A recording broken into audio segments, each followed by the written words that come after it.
اما بعد فاعوذ باللہ من الشیطان الرجیم بسم اللہ الرحمن الرحیم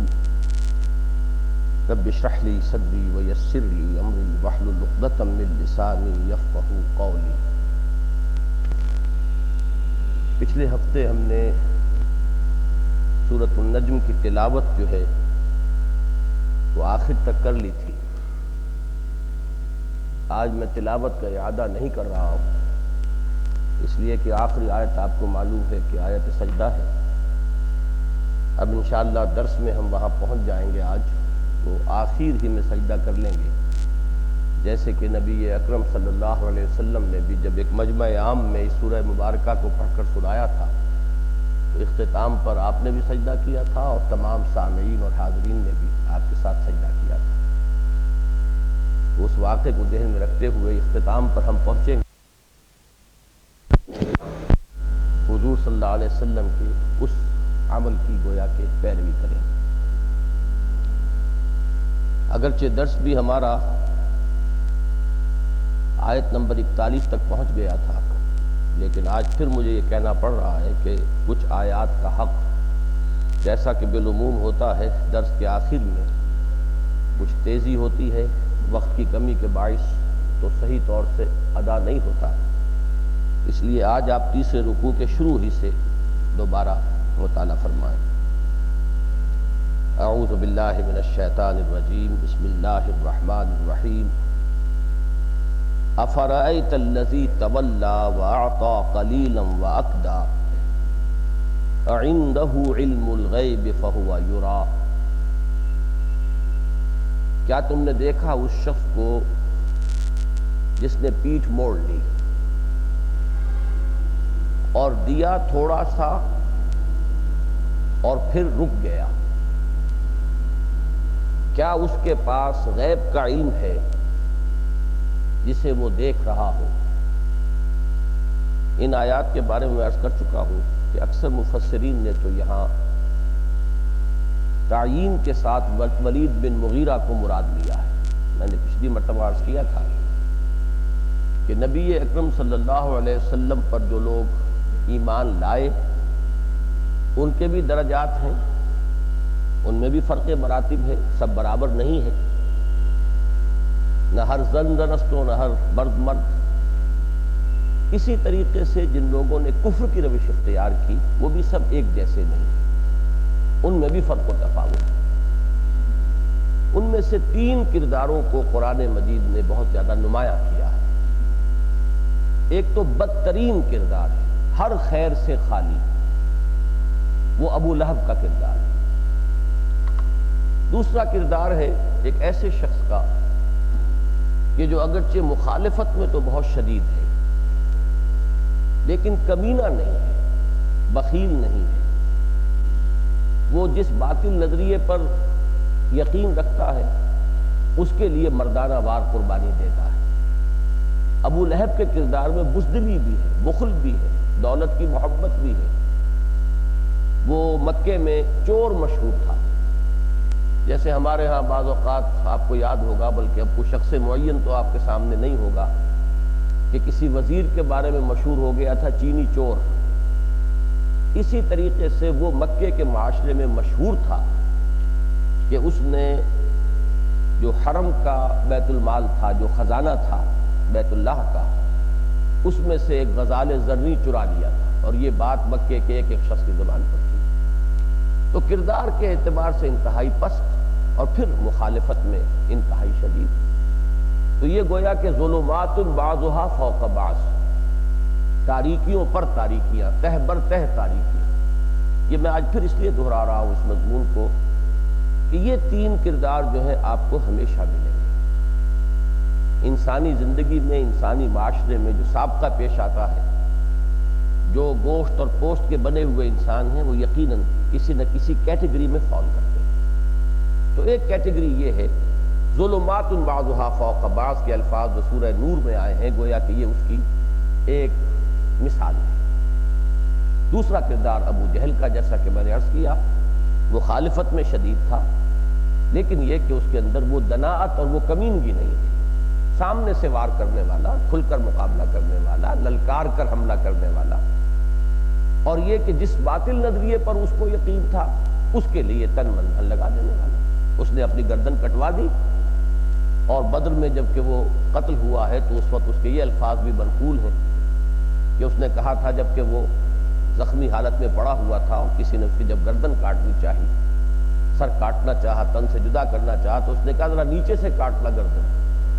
تاکہ جب نیزے کے اوپر تم میرا سر رکھو تو اونچا نظر آئے اور معلوم ہو کہ سردار کی گردن ہے۔ اب یہ اس کا ایک کردار ہے۔ ہم آگے چلیں گے آخری پارے میں سورہ علق جو ہے اس میں اس کے کردار کو قرآن مجید نے پورے تفصیل کے ساتھ اس پر بحث کی۔ ایک تیسرا کردار ہے بین بین۔ یہ وہ لوگ ہیں کہ جو اگرچہ اسلام میں نہیں آئے لیکن دل سے قائل ہو گئے تھے کہ بات صحیح ہے، اور دوسرے یہ کہ چاہتے یہ تھے کہ کسی طرح کو مصالحت ہو جائے، یہ جو بالکل ادھر یا ادھر کی بات ہے اس کی بجائے کچھ گیو اینڈ ٹیک، کچھ لے دے کر کچھ معاہدہ ہو جائے تاکہ ہماری چودراہٹیں محفوظ رہیں، ہماری سیادتیں برقرار رہیں، کوئی اس کے اندر جو ہے ہمیں نقصان نہ اٹھانا پڑے۔ یہ کردار جو ہے اولین مکی دور میں ولید بن مغیرہ کا ہے، یہی کردار ہرقل کا ہے۔ ہرقل نے بھی پورے طور پر جاننے کے باوجود اور پہچاننے کے باوجود محمد رسول اللہ صلی اللہ علیہ وسلم کو، اور اس کوشش کے باوجود کہ اگر میرے تمام نائبین سلطنت اور میرے تمام بڑے بڑے جو علماء ہیں،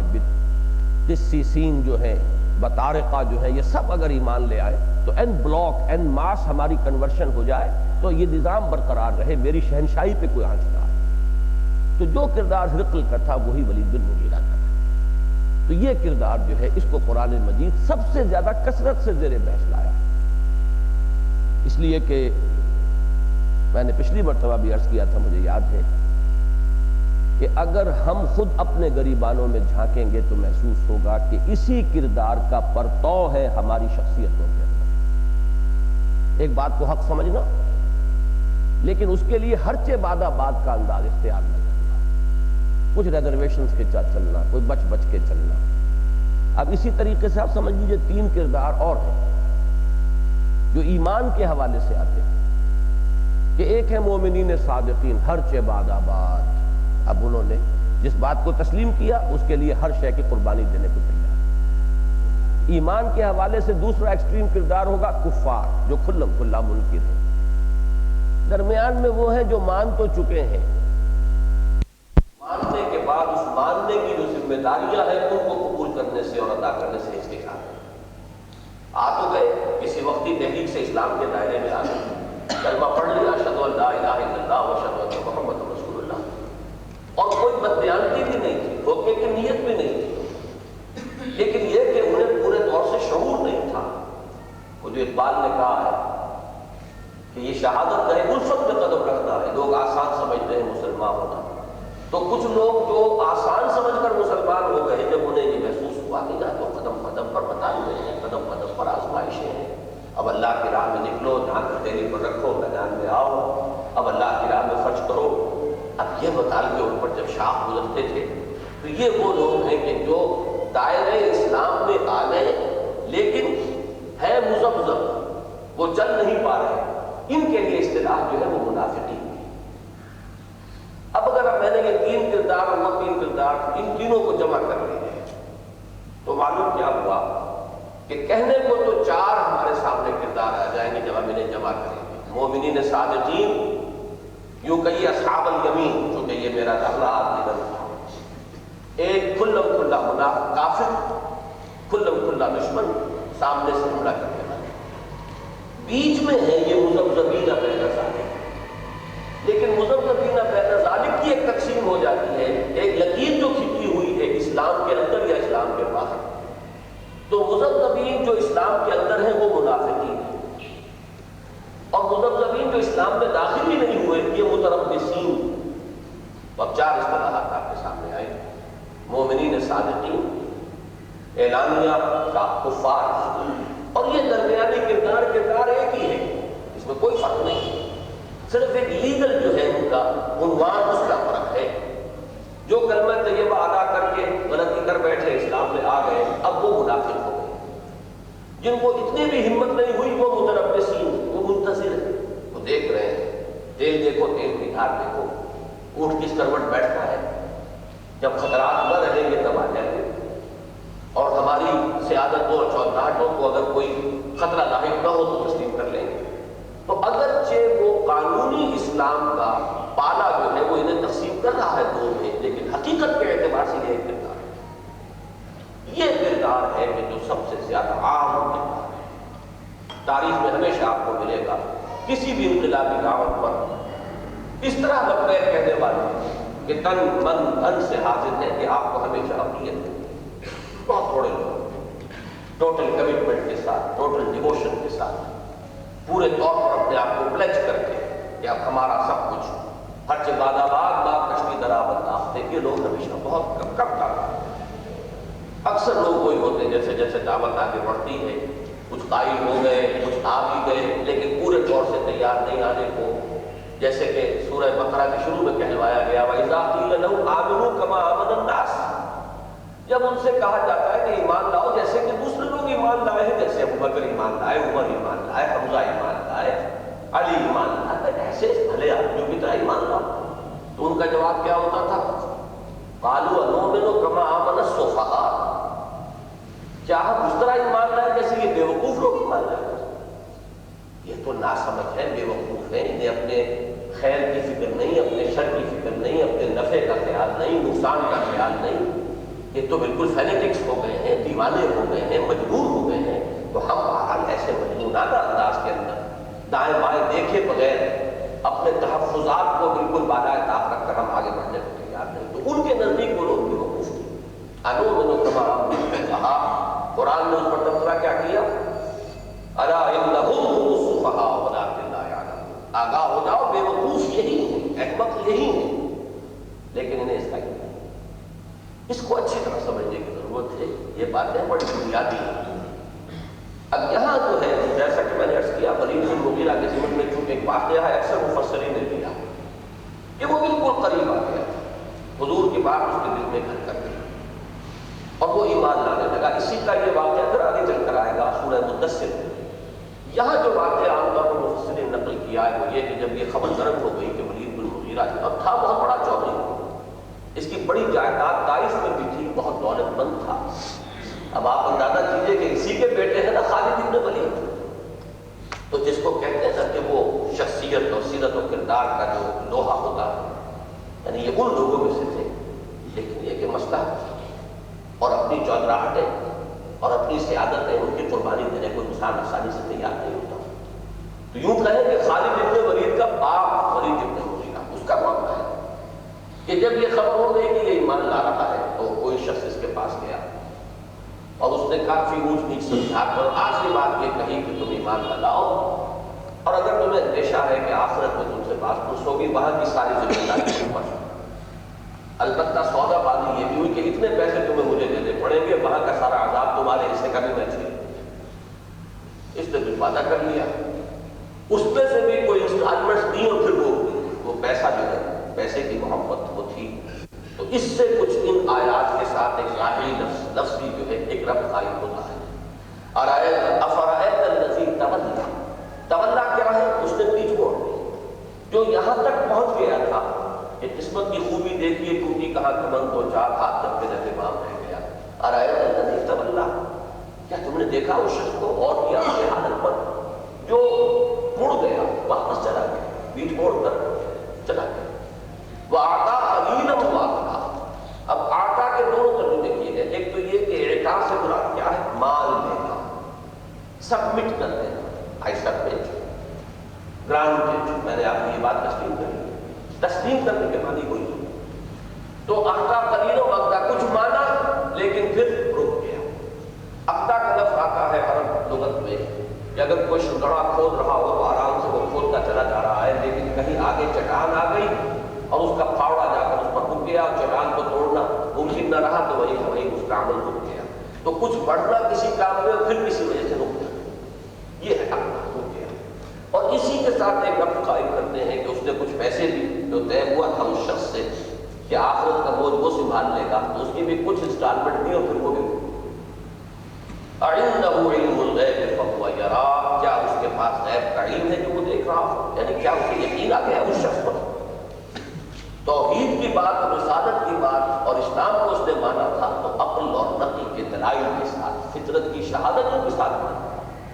لیکن اس شخص کے صرف یہ کہنے سے اگر وہ مان گیا تو معلوم یہ ہوا کہ پھر بڑا وہ اعتماد تھا اس پر،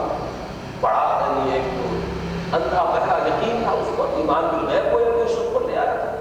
عنده علم الغیب فهو یرى۔ اس طرح کا اتنا بڑا فیصلہ، آگے بڑھتے بڑھتے رک جانا، پیچھے مڑ جانا، تو یہ کون سے یقینی علم کی بنیاد پر اس نے ایسا کیا؟ اس میں میں یاد دلا دوں آپ حضرات کو کہ یہی ایک کردار ہے جو سورہ حج میں ان الفاظ میں آیا ہے،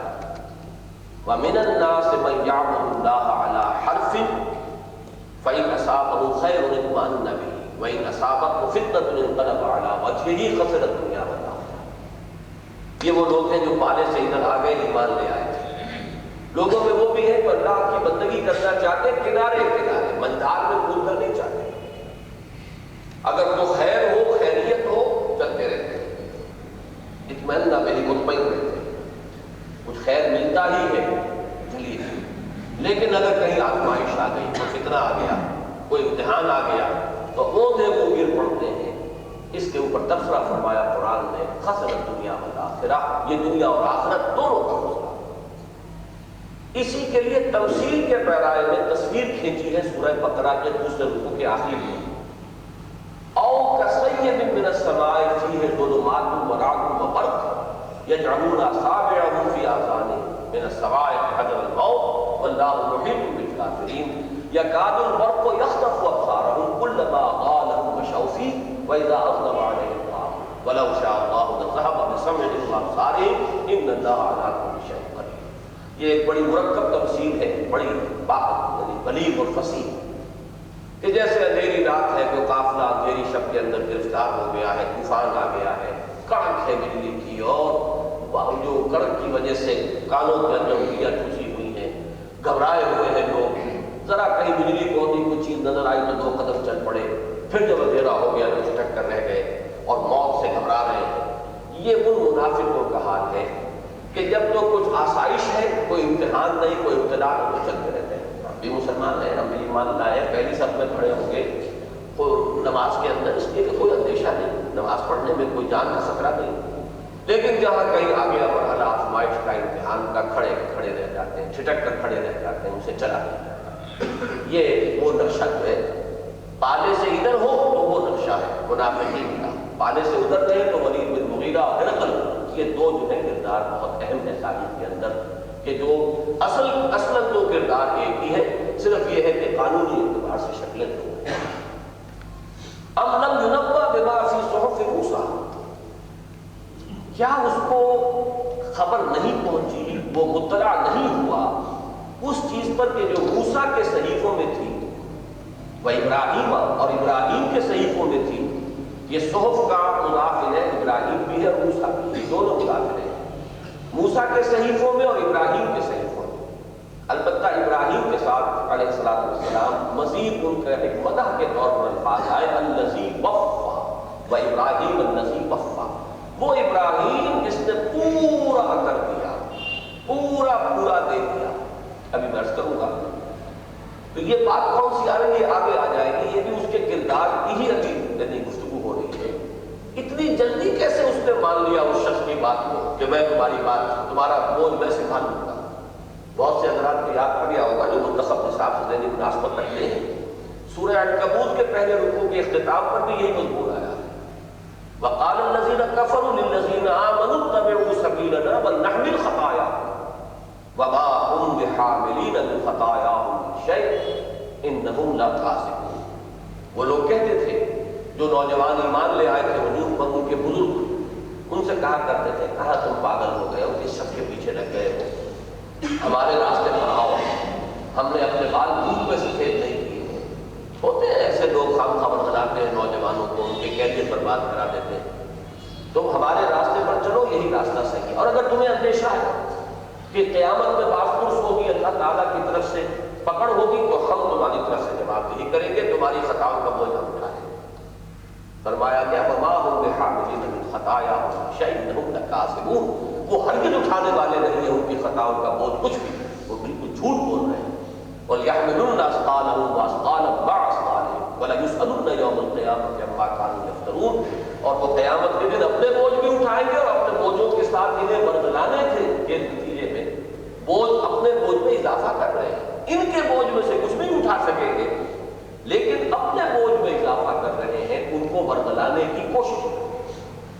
تو یہی بات اب یہاں آ رہی ہے، اللہ تزر وازرۃ وزر اخری، نہیں اٹھائے گی کوئی جان کسی اور کے بوجھ۔ یہ بات جو ہے دین کے مسلمات میں سے ہے، بدیہیات میں سے ہے، اس کے اصول میں سے ہے، یہ بات بہت اہم ہے، اور اس سورہ مبارکہ میں یہ مضمون بہت ہی وضاحت کے ساتھ آیا ہے۔ چنانچہ جو پہلا رکوع ختم ہوا تھا اس کا یاد ہوگا کہ امر الانسان ما تمنا، وہاں نفی ہو رہی تھی اس کی، کیا انسان کے لیے ہے وہ کچھ جس کی وہ تمنا کرے؟ تمناؤں سے کچھ نہیں ملتا، یہ دنیا بھی ہر شخص جانتا ہے کہ محض تمنا کرنے سے حاصل نہیں ہوتی، آپ کو محنت کرنی پڑتی ہے۔ اگر آپ کو فصل لینی ہے تو ہل چلانا ہوگا، بیج ڈالنا ہوگا، فصل کاٹنی ہوگی، اس کو پانی دینا ہوگا، راتوں کو جاگنا ہوگا، حفاظت کرنی ہوگی، تب ملے گی فصل۔ یہ دنیا بغیر محنت کے نہیں ملتی، حالانکہ حقیر ترین شے آخرت، والآخرۃ خیر وابقیٰ، وہ بغیر محنت کے کیسے مل جائے؟ وہ صرف تمناؤں سے مل جائے گی، وہ صرف اس طرح مل جائے گی کہ ہم فلاں گروہ سے تعلق رکھتے تھے لہٰذا ہمیں تو جنت کے پاس گویا کہ ملے ہوئے، ہماری تو پہلے سے گویا کہ اللہ تعالیٰ کی طرف سے الاٹمنٹ جو ہے جنت میں ہوئی تھی۔ یہ ہے وہ احمقانہ خیال دنیا میں ہمیشہ مذہبی لوگوں کے اندر پیدا ہو جاتا ہے، کچھ گروہی نسبتوں کی وجہ سے ہمارا ان سے تعلق ہے، ان کے دامن سے وابستہ ہے، ان کے نام لیوا ہے، لہذا ہم کو بخش ہے۔ اس کی نفی کی پہلے اس انداز میں کہ امر الانسان ما تمنا، کیا تمنا سے کچھ ملتا ہے؟ یہاں ملتا ہے تمہیں کچھ تمنا سے؟ تمہیں دانت و پسینہ آتا ہے، محنت کرتے ہو، مشقت کرتے ہو، تب تم دنیا میں کوئی چیز حاصل کر سکتے ہو، کوئی شے بنا سکتے ہو۔ یہاں پر بھی اب وہی بات کہی جا رہی ہے، لیکن اب دوسرے انداز میں، اللہ تزر وازرۃ وزر اخری، کہ نہیں اٹھائے گی کوئی اٹھانے والی کسی اور کے بوجھ۔ ہر انسان کو اپنی اکاؤنٹیبلٹی کو خود فیس کرنا ہے۔ یہ اسی کے سلسلے میں آ رہی ہے کہ اس نے کیسے مان لیا اس بات کو۔ معلوم ایسا ہوتا ہے کہ ان الفاظ سے اگر، میں اسے اگر کے ساتھ کہہ رہا ہوں، ایک رائے تو یہ ہے کہ اس میں ولید بن مغیرہ یا کوئی معین شخص اس کے پس منظر میں نہیں ہے، یہ ایک تمثیل ہے، یہ بھی ممکن ہے، لیکن یہ کہ ایک رائے اور مجھے وہ زیادہ قوی معلوم ہوتی ہے۔ الفاظ کچھ ایسے ہیں کہ جو پورے طور پر منطبق ہوتے ہیں اسی واقعے کے اوپر کے جو واقعہ مفسرین نے نقل کیا ہے۔ اس اعتبار سے کوئی حرج بھی نہیں ہے، اگر اس سے اس بات کی وضاحت مزید ہو جاتی ہے، کھل کر بات سمجھ میں آ جاتی ہے، تو اس کو قبول کرنے میں کوئی ذات نہیں۔ تو اس سے یہ معلوم ہوتا ہے کہ ولید بن مغیرہ بڑا عالم و فاضل شخص ہے، یعنی اس سے اندازہ ہو رہا ہے ام لم ينبأ ما فی صحف موسیٰ، معلوم ہوتا ہے کہ وہ ناواقف جاہل عامی انسان نہیں تھا، اور اس میں معلوم ہوتا ہے جب آپ سیرت کو پڑھیں گے تو وہ شخص بہت ہی فہیم، زیرک، دانا، یہ ساری صلاحیت اس کو ہے۔ بہادری اس میں نہیں تھی، مصلحت کوشی اس میں تھی، مداہنت کا وہ حضور صلی اللہ علیہ وسلم کو بھی مداہنت کی ترغیب دیتا تھا کہ کچھ لے دے کر معاملہ کر لو۔ یہ جو تقسیم ہو رہا ہے قریش کا معاملہ اور بٹ رہے ہیں، اس میں ہمارے لیے جو ہے بڑی جو ہے دنیاوی اعتبار سے بہت خرابی کی صورت ہے، اور ایسا نہ کرو کہ دوبارہ ہی ساری باتیں مانی جائیں، کچھ لوگوں کی بات مان لو، کچھ اپنی بات منوا لو۔ یہ اسی ولید بن مغیرہ کا اثر میں سب سے زیادہ آتا ہے، سورہ نور میں بھی اسی کا ذکر ہے، یہ آگے آئے گی سورت میں۔ تو میں یہ چاہتا ہوں کہ اس کردار کو پورے دو دفعہ ذہن نشین کر دیں۔ اس کے ساتھ ہی یہ معلوم ہوتا ہے کہ زیرک، فہیم اور کچھ نہ کچھ معلومات رکھنے والا شخص تھا، جو جانتا تھا کہ آسمانی کتابوں کی تعلیمات کیا ہیں۔ قرآن کا انداز یہ بتا رہا ام لم ينبأ بما فی صحف موسیٰ، کیا اسے معلوم نہیں ہے؟ یہ در حقیقت یہ جو استفہام تقریری کہلاتا ہے، کسی چیز کو موقف کرنے کے لیے سوالیہ انداز، کیا تمہیں معلوم نہیں ہے؟ اس کا مطلب ہے تمہیں معلوم ہے، خوب معلوم، تم جانتے ہو، کیا تمہارے علم میں یہ بات نہیں ہے؟ اور اس کا کہنے کا اصل مقصد کیا ہوگا؟ تم اچھی طرح جانتے ہو، تمہارے علم میں۔ تو یہ وہی استفہام تقریری ہے، ایک چیز کو کی تاکید کے لیے سوالیہ انداز اختیار کرتے ہیں۔ اب لم ينبأ بما فی صحف موسیٰ، کیا اسے علم نہیں ہے جو کچھ کے موسیٰ کے صحیفوں میں تھا، یعنی تورات کی تعلیم کا خلاصہ تھا، وہ ابراہیم الذی وفا، اور اس ابراہیم کے صحیفوں میں تھا جس نے کہ ہر شے پوری ادا کر دی۔ میں پچھلی مرتبہ بیان کر چکا ہوں کہ جہاں تک صحف موسیٰ کا تعلق ہے اس میں تو کوئی اشکال نہیں، سب مانتے ہیں تورات ہے۔ موجودہ جو اولڈ ٹیسٹمنٹ ہے اس کی پہلی 5 کتابیں وہ جو بھی شکل ہے محرف شدہ صورت میں، لیکن اس میں بہت سی باتیں درست بھی ہیں، کچھ چیزیں غلط بھی ہیں، لیکن وہ ہے، ان کو بکس آف موسیز کہتے ہیں، جو صحف موسیٰ۔ لیکن صحف ابراہیم کہاں؟ اور یہ بات مؤکد ہو جاتی ہے کہ آخری پارے میں سورۃ الاعلیٰ کے اختتام پر بھی یہ آیت آئی ہے، ان ھذا لفی الصحف الاولیٰ صحف ابراہیم و موسیٰ۔ اور اولیٰ کا جو ہے اطلاق وہ تو زیادہ ابراہیم کے صحیفے پر ہوگا، اس لیے کہ حضرت موسیٰ کے صحیفے تو حضرت ابراہیم علیہ السلام سے کم و بیش 1000 برس کے بعد آ رہے ہیں، کم سے کم 1000 برس۔ یہ جو صحیفے حضرت ابراہیم کے ہیں یہ دنیا میں کہیں ہے یا نہیں؟ اکثر علماء کا تو یہی ہے اس پر اتفاق کہ کہیں ان کا کوئی وجود نہیں، یہ غائب ہو چکے۔ چنانچہ ہمارے یہاں عقائد کی کتابوں میں بھی یہی پڑھایا جاتا ہے کہ 4 کتابیں ہیں جن پر کہ ہم ایمان رکھتے ہیں، ایک تورات، دوسرے زبور، تیسرے انجیل اور چوتھے قرآن۔ لیکن یہ ہے کہ اولڈ ٹیسٹمنٹ میں اور بہت سے نبیوں کے صحیفے ہیں موجود ہیں، اور یہ بات جو ہے قرین قیاس ہے کہ آخر اتنے نبی جو آئے تو کیا اللہ تعالیٰ نے کوئی انہیں وحی نہیں بھیجی، کوئی الہام نہیں فرمایا؟ انہوں نے جو کچھ کہا اس میں وہ الہام اور وہ وحی سے یقین شامل ہے۔ یہ ضرور ہم مانتے ہیں کہ وہ محفوظ شکل میں نہیں۔ اسی طرح میری ذاتی رائے بھی ان بعض لوگوں کے ساتھ ہے جو سمجھتے ہیں کہ صحف ابراہیم بھی بگڑی ہوئی صورت میں محرف شدہ شکل میں موجود ہے، اور وہ اصل میں جو ان آریاؤں کی جو سب سے قدیم کتابیں ہیں وید اور اپنشد، ان کے اندر صحف ابراہیم کا مواد ہے، اور برہما کا لفظ جو ہے میرے نزدیک یہ بگڑا ہوا لفظ ہے ابراہیم ہی کا، جیسے کہ ہوتا ہے دنیا میں ہمیشہ، جیسے عیسائیوں نے حضرت مسیح کو خدا کا بیٹا بنا دیا، تو بات سمجھ میں آتی ہے کہ ان لوگوں نے حضرت ابراہیم کو خدا ہی بنا دیا، برہما، اور برہما سے وہ جو سارا معاملہ جو چلتا ہے وہ ایک ایسی ہستی بھی نہ کہیے، وہ تو جس کو آپ ورلڈ اسپرٹ کہیں، وہ ایک ایسا جوہر ہے جو پورے وجود میں سرایت کیے، برہما۔ تو معلوم ایسا ہوتا ہے کہ ابراہیم علیہ السلام کی عقیدت میں غلو جو ہے اس نے اس عقیدے کی شکل اختیار کی ہے، اور جیسے کہ اناجیل کے بارے میں آپ کو معلوم ہے کہ کوئی ایک انجیل تو نہیں، سینکڑوں انجیلیں تھیں، 104 میں سے 4 ہیں جو انہوں نے سلیکٹ کی ہیں، جنہیں کینونیکل کہتے ہیں، قانونی، اور جو ان کے نزدیک مستند ہے، باقی اپوکریفل ہے جنہیں کہ مستند نہیں مانتے۔ تو انجیل جو بھی کچھ ہے وہ ان میں ہے۔ میں نے کئی مرتبہ یہ واقعہ سنایا جب میں میڈیکل کالج میں پڑھتا تھا تو سائیوال منڈوری کہلاتا تھا اس وقت، وہ ایک بہت بڑا مرکز ہے عیسائی مشنریز کا، تو وہاں ایک مسٹر بھائی چھوٹے سے پادری، میں ان سے ملنے گیا، میں نے کہا کہ ان 4 میں سے کسے میں سمجھوں کہ انجیل؟ تو جواب اس کا بڑا ذہانت پر مشتمل تھا۔ میں اس وقت ایک نوجوان کالج میں پڑھنے والا طالب علم، سادہ سا میں نے سوال کیا، لیکن جو جواب اس نے دیا اس سے میں نے سمجھا کہ یہ بات اصل میں یہاں بڑے غور و فکر کا گویا کہ نچوڑ ہے کہ ان سوالوں کا جواب یہ ہوگا، اور وہ لفظ واقع پر بڑے جامع تھے۔ اس نے کہا none of them is Bible. Bible is in them. اب اس سے ان کا وہ اعتراض دفاع ہو جاتا ہے، کون سا بائبل کسے کہتے ہیں؟ ان میں سے کوئی بھی بائبل نہیں، بائبل ان میں۔ اسی طریقے سے میں کہہ رہا ہوں کہ یہ اپنشد اور وید، ان کو ہم صحف ابراہیم نہیں کہہ سکتے، لیکن صحف ابراہیم کی تعلیم بگڑی ہوئی شکل میں وہ ان کے اندر ہوتی۔ یہ ایک گمان ہے قیاس کے درجے میں، لیکن اس کے بہت سے شواہد ہیں، اس وقت نہیں ہے کہ میں تفصیل سے انہیں بیان کر سکوں۔ وفا کے لفظ پر غور کیجیے، یہ بھی بہت اہم لفظ ہے، اس لیے کہ قادیانیوں نے یہ جو وفا اور وفا اور توفیہ اور ایفا اور توفا،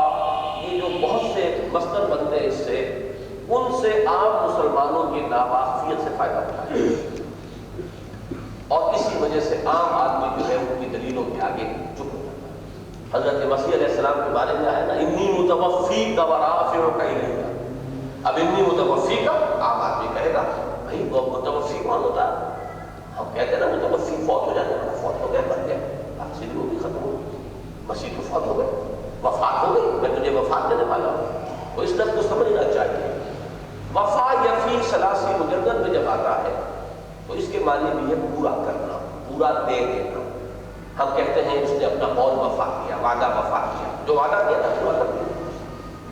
پھر اس میں آتا ہے باب افعال میں اوفا یوفی ایفا، ایفائے عہد اردو میں بھی ہم بولتے ہیں، اس میں بھی مفہوم وہی ہے، کسی کی بات کو پورا کر دینا، کسی کا حق پورا ادا کر دینا۔ اس میں مزید تاکید آتی ہے وفا یوفی توفیۃ، باب تفعیل، ایک ایک دھیلا دھیلا ادا کر دینا، کسی کا حق ہے تو پورا پورا پائی پائی اس کو چکا دینا۔ اب اس سے دو الفاظ اور بڑھیں گے، ایک توفا یا توفی، اس کے معنی پورا پورا لے لینا، وصول کر لینا، اور استوفا یستوفی، اس کے معنی ہو گئے وہ بھی پورا پورا لے لینا۔ اب آپ یہ کہ عربی زبان کے یہ بالکل الف بے تھے، لیکن ظاہر بات ہے کہ لوگ واقف نہیں، اور وہ اس کے جو الفاظ ہیں اصلی حروف اصلی ان کی وجہ سے دھوکا کھا جاتا ہے۔ تو انی متوفی کا، میں تمہیں پورے کو لے جاؤں گا۔ توفی کا اطلاق ہوتا ہی تمام و کمال حضرت مسیح علیہ السلام کے معاملے پر ہے کہ جسم اور جان سمیت اللہ انہیں لے گیا، جبکہ جس معنی میں ہم لفظ وفات استعمال کرتے ہیں وہ تو ایک مجازی استعمال ہے اس کا، کہ جسم یہی رہ گیا، صرف روح کو اللہ لے گیا، لیکن کس چیز کو؟ صرف روح کو یا جان کو، جسم یہی رہ گیا۔ حضرت مسیح کے معاملے میں جو صحیح عقیدہ ہے، جو احادیث صریحہ سے ثابت ہے، صحیحہ جو کہ صحیح ہے کی احادیث سے ان سے ثابت ہے، وہ یہ ہے کہ وہ پورے اٹھا لیے گئے ہیں بجسد ہی شریف، اپنے جسم و جان سے۔ یہاں وہ لفظ آیا ہے وفا یوفی توفیۃ، پورا پورا دے دینا۔ ابراہیم الذی وفا، اللہ کا پورا حق ادا کر دیا، اللہ کے ہر تقاضے کو پورے طور پر سر انجام دیا، اللہ کے ہر مطالبے کے آگے سر تسلیم کم کر دیا، جسے سورہ بقرہ میں کہا گیا ہے اذ قال له ربه اسلم قال اسلمت لرب العالمین۔ جب جب بھی اس سے اس کے رب نے کہا کہ سر تسلیم خم کرو، اس نے کہا سر تسلیم خم، جو حکم دیا بس وہ چشم اس کو پورا کر۔ تو یہ حضرت ابراہیم کی وہ شان ہے جو سورہ بقرہ میں آئی ہے اس عظیم الفاظ میں، وَإِذِ ابْتَلَىٰ إِبْرَاهِيمَ رَبُّهُ بِكَلِمَاتٍ فَأَتَمَّهُنَّ قَالَ إِنِّي جَاعِلُكَ لِلنَّاسِ إِمَامًا۔ یاد کرو جب کہ ابراہیم کو اس کے رب نے بڑے بڑی باتوں میں آزمایا، بڑے بڑے امتحان دیے، اس سے بڑا امتحان کیا ہوگا؟ اکلوتا بیٹا 87 برس کی عمر میں دعائیں مانگ مانگ کر لیا، اب وہ 13 برس کا ہوا ہے۔ فَلَمَّا بَلَغَ مَعَهُ السَّعْيَ قَالَ، اب آپ اور کیجئے، جبکہ بازو بن جاتا ہے بیٹا کچھ نہ کچھ دنیاوی معاملات کے اندر بھاگ دوڑ میں، لما بلغ معه السعي، اس وقت اسے حکم دیا جا رہا ہے کہ ذبح کرو، اور وہ بوڑھا 100 برس کا بوڑھا اس کے سامنے، اس حکم کے سامنے بھی سر تسلیم خم کیے ہوئے، تو اس سے آگے کوئی امتحان نہیں۔ تو تمام امتحانات میں پورا اترا، وَإِبْرَاهِيمَ الَّذِي وَفَّى، اور اس ابراہیم کے صحیفوں میں جس نے اللہ کے ہر حکم کو پورا پورا ادا کر دیا، اللہ کے تمام حقوق کو پورا پورا ادا کر دیا۔ میں نے یاد دلایا تھا کہ قرآن مجید میں یہ اللہ کے لیے لفظ حق آتا ہے 3 جگہ، یا ایھا الذین آمنوا، یا ایھا الذین آمنوا اتقوا اللہ حق تقاته، اللہ کا تقوی اختیار کرو جتنا کہ اس کے تقوی کا حق۔ دوسرے جاہدوا فی اللہ حق جہاد، اللہ کی راہ میں جہاد کرو، محنت کرو جتنا کہ اس کی راہ میں جہاد کا حق ہے۔ اب جو شخص اس حق کو بتمام و کمال پورا کر دے، تقوی اور جہاد دونوں کے اعتبار سے، وہ اس ٹیسٹیمونیل کا اور سند کا مستحق ہوگا کہ الذی وفا، جس نے پورا پورا کیا۔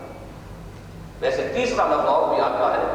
لیکن وہ عام طور پہ نفی کے انداز میں آیا، ما قدر اللہ حق قدر، یہ تیسری چیز ہے، اللہ کی معرفت جیسے کہ اس کی معرفت کا حق ہے، اللہ کا تقوی جتنا کہ اس کے تقوی کا حق ہے، اللہ کے لیے جہاد جیسا کہ اس کے لیے جہاد کا حق ہے۔ 3 چیزیں پوری ہو جائیں تو گویا کہ انسان کامل وجود میں آ جائے، یہ ہے انسانیت کی معراج۔ اچھا وہ کیا بات تھی جس کی طرف توجہ دلائی؟ اللہ تزر وازرۃ وزر اخرى، کہ نہیں اٹھائے گی کوئی اٹھانے والی، یہ مؤنث کے صیغے میں اس لیے آیا ہے کہ جان مراد ہے، نفس، اور وہ مؤنث ہے۔ یہ جو نفس ہے، یا ایھا النفس المطمئنہ،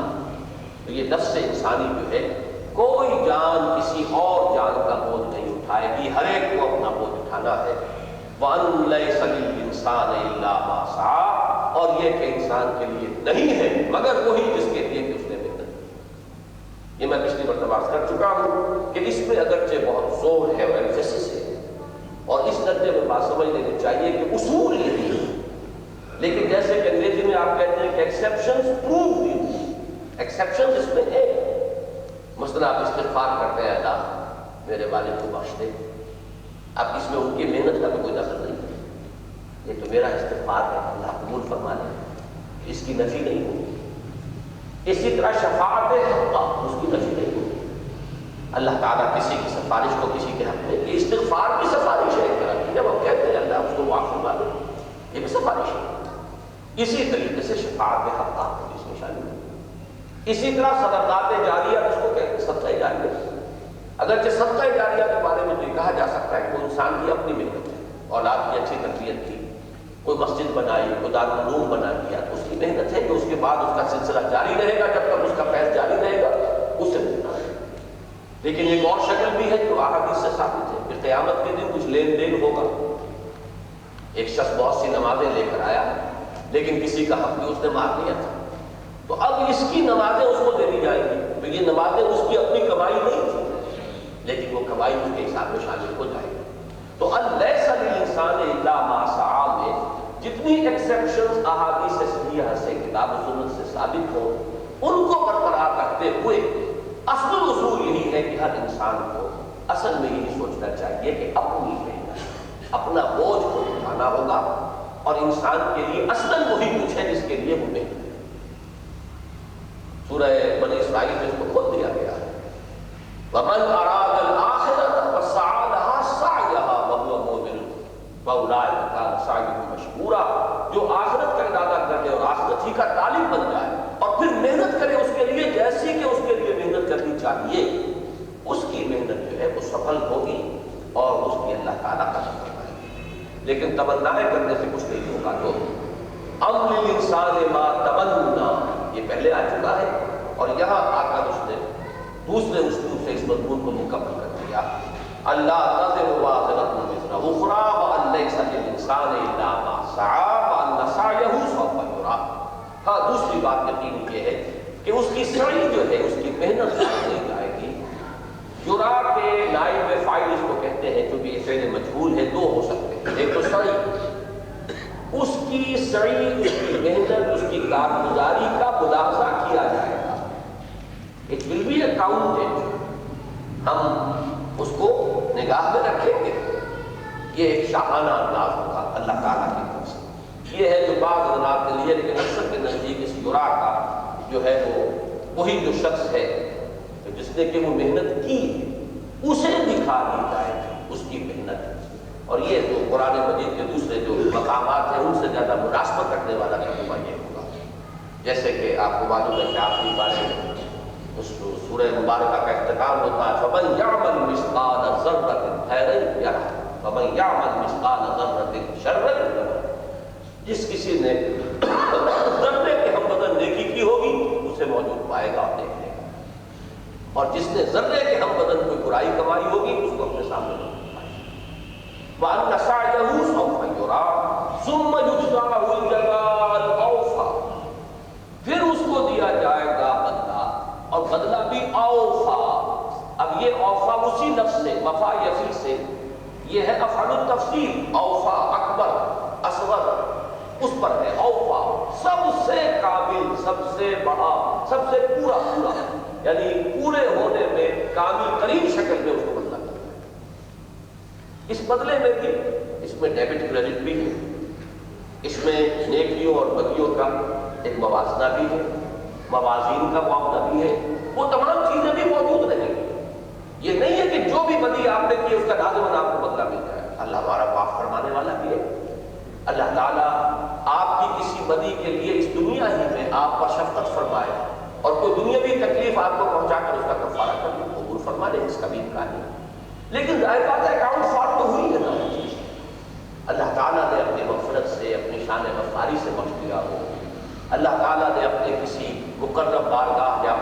کسی انسان یا کسی فرشتے کی کو اس کے حق میں سفارش کی اجازت دے دی ہو اور اس سے اس کی وہ گناہ جو ہے اس کی معافی ہو جائے، ان کی نفی نہیں ہوگی۔ لیکن یہ ہے کہ اصول یہی رہے گا کہ انسان کا عمل ہے اور عمل کا یہ رہے گا اصل الاصول. اس کی جو فاؤنڈیشن ہے اس کو ڈسٹرب کیے بغیر جو چیز جہاں جہاں پر ہے کتاب و سنت کے اندر اس کو اس کے مقام پر رکھنا، اس کی نفی نہ کرنا، یہ دوسری انتہا ہو جائے گی. اس لیے کہ ہمارے لیے دلیل تو کتاب و سنت ہی، کتاب و سنت میں جو چیز آ رہی ہے اس کی نفی نہیں کریں گے. ہم اپنے کسی جذبے میں آ کر، کسی انتہا پسندی میں آ کر کسی بات کی نفی کر دیں کہ جو کتاب و سنت سے ثابت ہو رہی ہے تو ہم خود اپنے اوپر ظلم کریں. لیکن یہ پورا مضمون جو ہے اس کی اصل روح جو ہے اس کو سامنے رکھنا چاہیے. اصل شے انسان کی محنت ہے، کمائی ہے، اور اصل رسول بدلہ ہے. وہ یوم الدین ہے، جزا و سزا کا دن ہے. مالک یوم الدین، جزا و سزا کے دن کا مالک اور مختار مطلق ہے. ثم یجزاہ الجزاء الاوفی وان الی ربک المنتہی. ایک بات میں چاہتا تھا کہ توجہ دلاؤں، اس سورہ مبارکہ میں دو چیزیں اسلوب کے اعتبار سے قابل توجہ ہے. پہلی تو یہ کہ یہ جو آخری صورتیں، آخری حصے کی صورتیں ہیں قرآن مجید کی، زمانہ نزول کے اعتبار سے یہ ابتدائی زمانے کی صورتیں ہیں. ترتیب مصحف میں یہ قرآن مجید کے آخری حصے ہیں. ان میں آیتیں چھوٹی چھوٹی ہیں، بہاؤ تیز ہے، ردم جو ہے بہت نمایاں ہے. لیکن یہ جان لیجئے کہ لغت کے اعتبار سے اور نحو کے اعتبار سے یہی مشکل ترین صورت ہے. ان میں بعض الفاظ ایسے ہیں جن کے بارے میں بڑی لمبی چوڑی تحقیق کے بعد بھی کوئی حتمی اور آخری بات کہنا کسی کے لیے آج تک ممکن نہیں ہوا. تو لغت اور ادب عربی کے اعتبار سے مشکل ترین حصہ ہے. دوسری ایک چیز میں نے نوٹ کی ہے کہ ان صورتوں میں اکثر الفاظ جو ہے وہ ایک ہی صورت میں ایک لفظ جو ہے وہ متعدد مرتبہ آتا ہے، اور اس میں در حقیقت اس لفظ کی جو اصل اس کا باطن ہے اس کی طرف توجہ دلانا جو ہے وہ پیش نظر ہوتا ہے کہ لفظ ذرا بدلی ہوئی شکل میں، ابھی اس کی میں مثال دوں گا. اس وقت صرف ذہن اس لیے منتقل ہو گیا کہ منتہا اب سدرۃ المنتہا کا لفظ وَلَقَدْ رَآهُ نَزْلَةً أُخْرَىٰ عِندَ سِدْرَةِ الْمُنتَهَىٰ إِذْ يَغْشَى السِّدْرَةَ مَا يَغْشَىٰ. یہاں پہ وہ لفظ دوبارہ آتا ہے وَإِنَّ إِلَىٰ رَبِّكَ الْمُنتَهَىٰ، اور یقیناً تیرے رب ہی کی طرف سے. اب اس کا ترجمہ بڑا مشکل ہے اردو میں. آخری پہنچ، تمہاری آخر کار، تمہاری پیشی، یہ بھی اس کا مفہوم ہو جائے گا کہ سب کو بالآخر وہیں پہنچنا ہے. ان الی ربک الرجعی، جیسے کہ کہا گیا ہے سورہ علق میں، گویا کہ ان الی ربک المنتہی کا مفہوم ہو. پھر اس کے اندر یہ مفہوم بھی ہے کہ علم کا منتہا، کیونکہ اس سے پہلے آ چکا ہے ذالک مبلغہم من العلم، ان لوگوں کے علم کی رسائی نہیں کرتی. علم حقیقی کا منتہا اللہ کی ذات ہے. علم کامل، علم یقینی، علم حقیقی وہ تو وہی ہوگا جو ذات باری تعالیٰ سے ہمیں اس کا کہ فیضان اس وحی کے ذریعے سے حاصل ہو رہا ہے. باقی جو ہمارے اٹکل بچوں خیالات ہیں، حکماء کی حکمتیں ہو، فلاسفہ کے فلسفے ہو، یہ ساری چیزیں جو ہے ان میں سے کسی چیز کو ہم یقینی نہیں کہہ سکتے. جو سائنٹیفک ہمارے پاس علوم ہے ایک محدود دائرے میں ہم انہیں یقینی کہہ سکتے ہیں، ویریفائبل فیکٹس ہیں. لیکن یہ کہ آپ کو معلوم ہے کہ ان میں سے بھی ہر چیز وہ ہے کہ آخر میں جا کر ہم کچھ نہیں کہہ سکتے کہ کیا مشکل ہے. اب ہمیں کچھ معلوم نہیں زندگی کسے کہتے ہیں، آج تک پتہ نہیں. ہمیں کچھ معلوم نہیں نیند کیسے آتی ہے، آج بھی معلوم نہیں. ہمارے دماغ کے کس جگہ پر وہ بٹن ہے، سوئچ ہے جس کو آف کر دے تو آدمی سو جائے اور جس کو آن کرے تو آدمی جاگ جائے. کہاں کس چیز سے متعلق ہے نیند، پوری فزیولوجی پڑھ جائیں گے، پورے اس کے جو جتنے بھی اب تک انسان کی معلومات ہیں کھنگال جائے کچھ پتہ نہیں کہ زندگی جو ہے ہمارے اس وجود سے وہ کس طریقے سے متعلق ہے، کس عضو سے متعلق ہے بنیادی طور پر یہ کچھ ہے. ان میں بھی اصل میں ایک محدود دائرے کے اندر تو یقینیات موجود ہیں، لیکن کسی شے بھی کبھی جو آخری بات جو ہے وہاں پہ جا کے پھر وہی کچھ اٹکل بچوں والی باتیں ہو جاتی ہیں. علم یقین جس کو کہا جائے، علم الیقین، وہ تو ان الی ربک المنتہی، اس کے لیے تو در حقیقت اللہ کی ذات ہی ہے جو منتہا ہے. اب اس سے آگے جو اللہ تعالیٰ کی شان بیان ہو رہی ہے، اس کی قدرت، اس کی اس کائنات کے اندر اس کی تدبیر،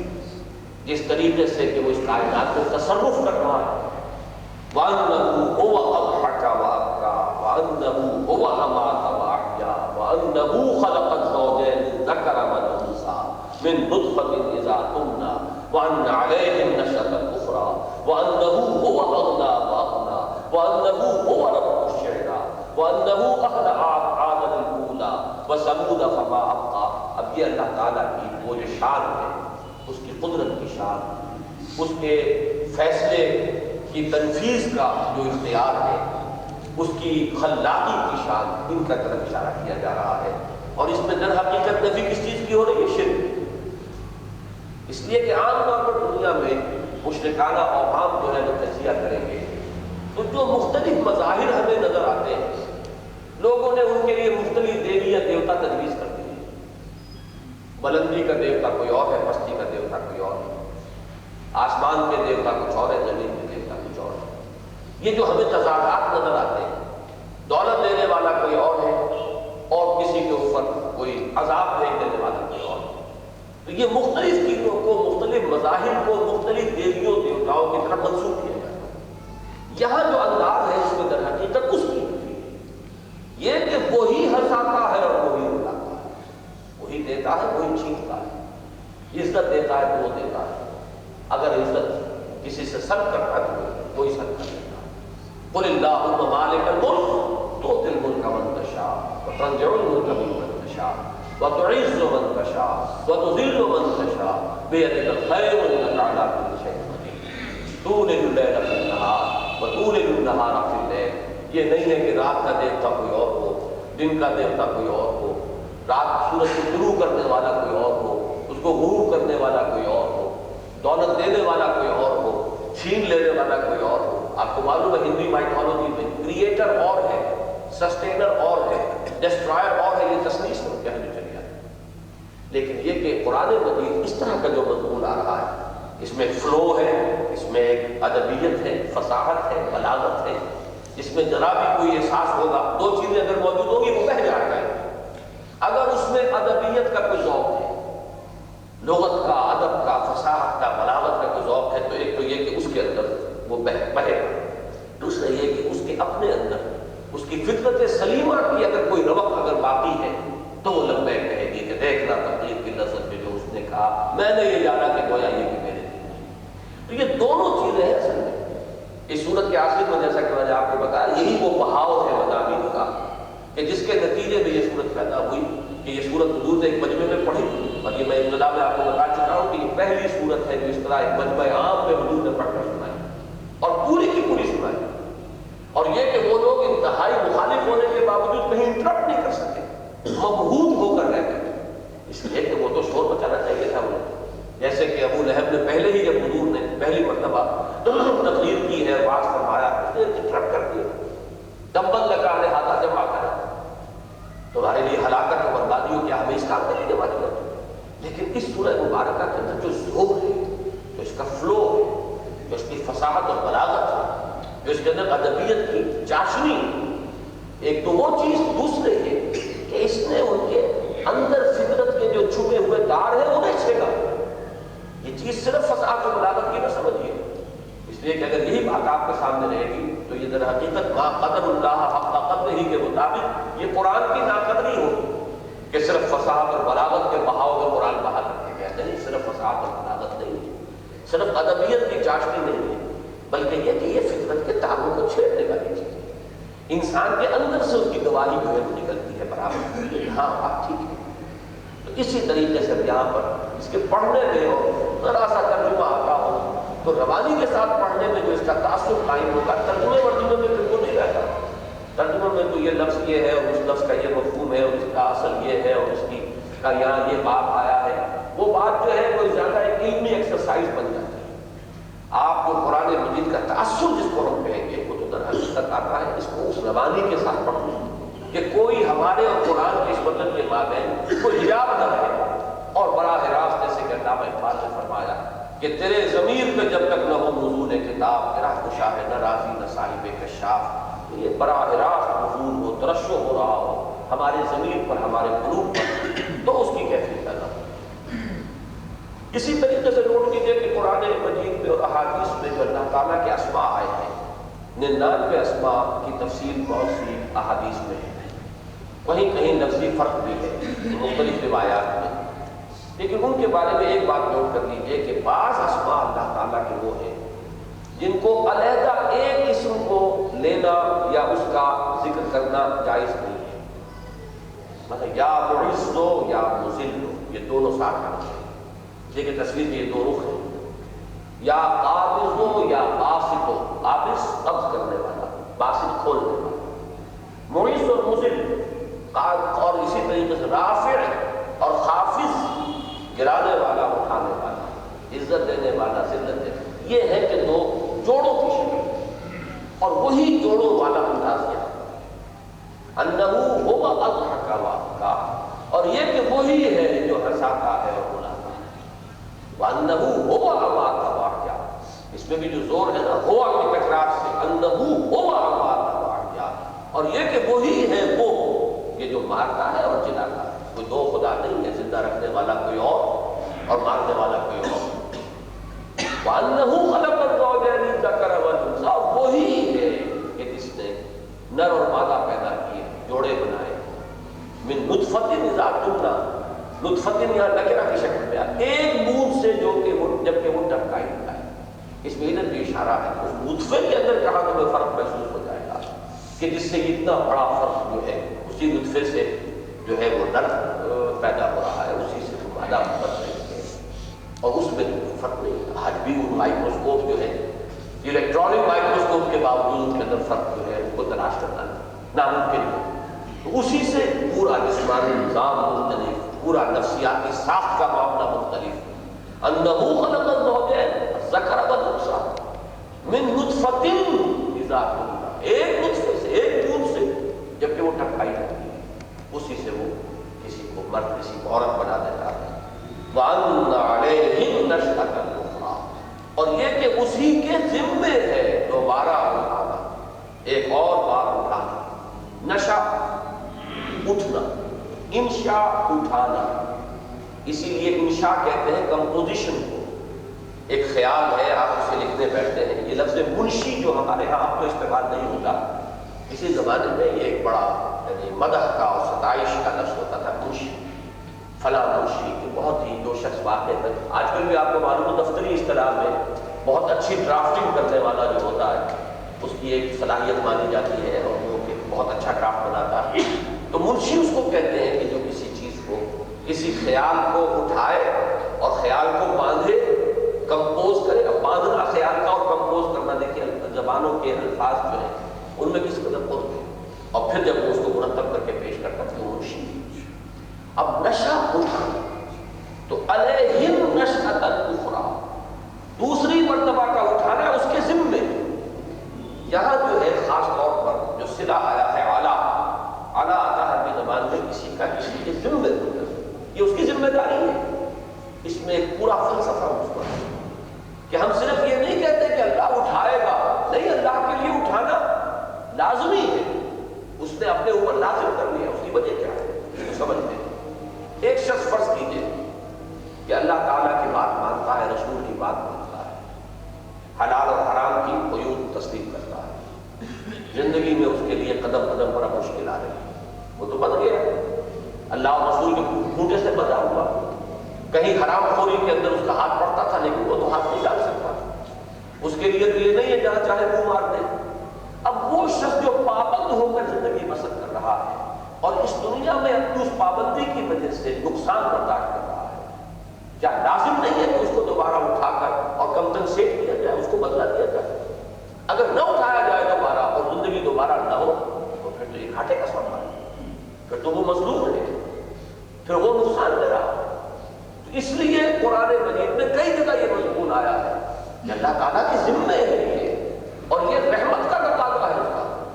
کہ وہ انسانوں کو دوبارہ اٹھائے، یہ اللہ تعالیٰ کی رحمت کا لازم ہے، ورنہ تو اللہ تعالیٰ کے اوپر الزام آئے گا، ظلم کا الزام آئے گا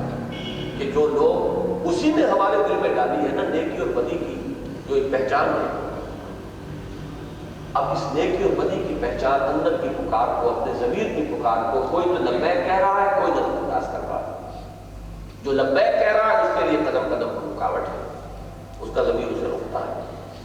جو اس کو اگنور کر رہا ہے وہ عیش کر رہا ہے، پڑھتا چلا جا رہا ہے، اس کے لیے کوئی رکاوٹ ہی نہیں، جدھر چاہے گھمائے، بائکوں پر بائکوں۔ اب یہ جو اللہ نے رکھی کہ اس نے ہمارے اندر نیک بدی کی پہچان رکھی، اب یہ ظلم ہو گیا۔ اگر یوم جزا نہ ہو، بدلہ نہ ہو، آخرت نہ ہو، دوبارہ کا اٹھنا نہ ہو، اور اس شخص کو پورا جزا نہ ملے، جیسے کہ فرمایا ثم یجزاہ الجزاء الاوفی، پھر اسے پورا بھرپور بدلہ ملے گا۔ اگر یہ نہیں ہوتا تو پھر یہ ظلم، یہ تعدی، پھر ہمارے اندر بھی اگر اس نے یہ لمیٹیشن رکھی ہے ضمیر کی، اگر ہمارے اندر وہ بیڑیاں جو خود ہمارے اپنے اندر موجود ہے وہ ڈال دی ہمارے پاؤں میں، تو ظلم کیا، پھر تو وہ لوگ دفے میں رہے کہ بابر بیش کوش کی عادت دوبارہ نیش، جو چاہو کماؤ، جو چاہو کھاؤ، جس طرح چاہو عیش کرو، جہاں اگر تمہارے اندر طاقت ہے تو مائنڈ از رائٹ، جس کا خون چوس سکتے ہو چوس لو، جس کے اندر سے تم جو چیز بھی برآمد کر سکتے ہو کر لو، پھر تو وہ جو ہے دفے میں رہے۔ اس لیے در حقیقت رحمت خداوندی کا تقاضا یہ ہے کہ دوبارہ انسان کو اٹھایا جائے اور جزا و سزا کا معاملہ، یہ اللہ کے قہر کا ظہور نہیں ہے، اللہ کے عدل کا اور اس کی رحمت کا۔ اس لیے یہاں پر دیکھیے ان علیہم نشأۃ الاخری، اس کے ذمے ہے دوبارہ اٹھانا، یہ اس نے اپنے ذمے لیا ہے۔ اگر وہ اس کو نہیں کرے گا تو گویا کہ اپنی ذمہ داری کو ادا کرنے کے اندر اس کی طرف سے کمی نہیں ہے۔ وَأَنَّهُ هُوَ أَغْنَىٰ وَأَقْنَىٰ، اور یہ کہ وہی ہے جو غنی کرتا ہے اور دولت مند کرتا ہے، دولت مند بناتا ہے۔ یہ اغنا کا لفظ بہت ہی سمپل ہے، سادہ بولت ہے، غنی سے اغنا، کسی کو ایسی کیفیت میں انسان اگر ہے کہ احتیاج نہیں ہے، بس غنی سے کہتے ہیں۔ غنی کے معنی یہ نہیں ہوتی کہ دولت کے انبار، غنی وہ شخص ہے جو محتاج نہیں ہے، اس لیے کہ احتیاج ہوگی تو کہیں نہ کہیں دست سوال دراز کرنا پڑے گا، کہیں اپنی عزت نفس کا انسان سودا کرے گا۔ اچھا، اسی لیے حدیث میں آیا ہے الغنا غنا النفس، اصل غنا تو دل کا غنا ہے۔ اگر آپ کے اندر اتنا غنا نفس ہے کہ اگر روکھی سوکھی بھی مل رہی ہے تب بھی آپ اس پر قادر ہیں، صابر ہیں، تو آپ غنی ہیں۔ ہاں، اگر آپ کے پاس ہے لاکھوں اور پھر آپ بھکاری بنے ہوئے ہیں اور دست سوال دراز کرنے کا فقیر، اس اعتبار سے لفظ غنی کے مفہوم کو سمجھ لیجیے۔ ایسے تو خود حضور صلی اللہ علیہ وسلم نے فرمایا کہ ما قل و کفا خیر مما کثر و الف، کم ہو کفایت کر جائے، ضرورت پوری ہو جائے، کسی ضرورت کے لیے کسی کے سامنے دست سوال دراز کرنا نہ پڑے، کہیں اپنی عزت نفس کا ٹھیلا نہ کرانا پڑے، بس یہ کافی ہے اور یہی بہتر ہے۔ یہ بہتر ہے اس سے جو زیادہ ہو اور غافل کر دے۔ اگر کثرت سے ہے تو آپ پر غفلت والی ہو جائے، کثرت سے کھانے کو ہے، بہت آپ کے پاس سرمایہ ہے، بہت بینک بیلنس ہے، اب اللہ خواہ کاہے کو یاد آئے۔ اگر وہ چیز ہو کہ آج کی روٹی، اسی لیے عیسائیوں کی جو پریئر ہے لارڈس پریئر، اس کے الفاظ میں ہماری آج کی روٹی ہمیں عطا فرما، آج کی ضرورت ہماری اللہ کو نہیں فرما، کل آئے گا، tomorrow will take care of itself, کل پھر اللہ سے مانگے کہ ہمیں آج کی روٹی دے، خام خواہ کھٹے بھرنے کی کوئی ضرورت نہیں ہے اور خام خواہ اپنے پاس ذخیرے کرنے کی ضرورت نہیں۔ تو غنا کا لفظ جیسا کہ میں نے عرض کیا یہ تو سمپل ہے، لیکن اقنا کا لفظ جو ہے یہ بڑا مشکل ہے لغت کے اعتبار سے۔ اب اتنا وقت تو میرے پاس نہیں تھا کہ مزید چھان بین کرتا، جتنا بھی میں دیکھ سکا۔ تو اقنا کا مفہوم زیادہ تر تو لوگوں نے لیا ہے، قنیہ کہتے ہیں ذخیرہ شدہ دولت کو۔ اغنا میں تو عرض کر چکا ہوں میں کہ جو ضرورت پوری ہو، احتیاج نہیں ہے، لیکن اب اگر دولت کا انتقال ہونا شروع ہوا، دولت جمع ہونی شروع، سرمایہ بن گیا، جائیداد بن گئی، یہ ہے در حقیقت قنیہ۔ اور قنیہ سے اغنا ہے وہی ہے کہ جو غنی بھی کرتا ہے اور دولت مند بھی بناتا ہے، سرمایہ دار بھی بناتا ہے، یہ تو ہے اکثر کے نزدیک۔ لیکن مولانا شبیر احمد عثمانی رحمۃ اللہ علیہ نے ایک بات لکھی ہے، میں مزید تحقیق نہیں کر سکتا کہ آخر اس کی دلیل کیا ہے۔ وہ یہ ہے کہ اس کے معنی بعض حضرات نے افقرا بھی لیا ہے، اور یہ اغنا کی ضد ہے۔ اس میں ایک مناسبت تو قائم ہوتی ہے کہ پہلی بھی آیات میں ضدین جمع کیے گئے، اضحکا وابکا، وہی ہے جو ہنساتا ہے اور رلاتا ہے، وہی ہے جو مارتا ہے اور کھلاتا ہے، انہ هو امات واحیا، اسی طریقے سے مذکر اور مؤنث کو پیدا کرتا ہے۔ تو یہ جو متضاد جمع کیے گئے ہیں ضدین کا اجتماع ہے، اس کے حوالے سے وہ بات تو مجھے اچھی لگتی ہے، لیکن یہ کہ اس کے لیے دلیل کیا ہے، کیا اس کا مادہ ہے، کیا اس کے استعمالات ہیں۔ لیکن شبیر احمد عثمانی صاحب لکھنے والے ہیں، لہٰذا میں اسے بالکل رد بھی نہیں کر سکتا۔ تو میں نے آپ کو بتا دیا ہے کہ یہ مفہوم بھی لیا گیا ہے کہ اس کے معنی کیا انہ ہوا اغنا و افقر، افقرا کے لیے لفظ آیا اغنا، وہی ہے کہ جو غنی کرتا ہے، وہی ہے کہ جو محتاج بنا دیتا ہے۔ گویا کہ وہی جو میں سورہ آل عمران کی آیات آپ کو سنا چکا ہوں کہ قل اللہم مالک الملک تؤتی الملک من تشاء وتنزع الملک ممن تشاء وتعز من تشاء وتذل من تشاء بیدک الخیر انک علی کل شیء قدیر۔ یہ اس کے قریب آ جائے، لیکن یہ ہے کہ اس کی کیا دلیل ہے، اس کے لیے لغت میں کیا استشہادات ہیں، اس کی میں تحقیق مزید نہیں کر سکتا، صرف میں نے بتا دیا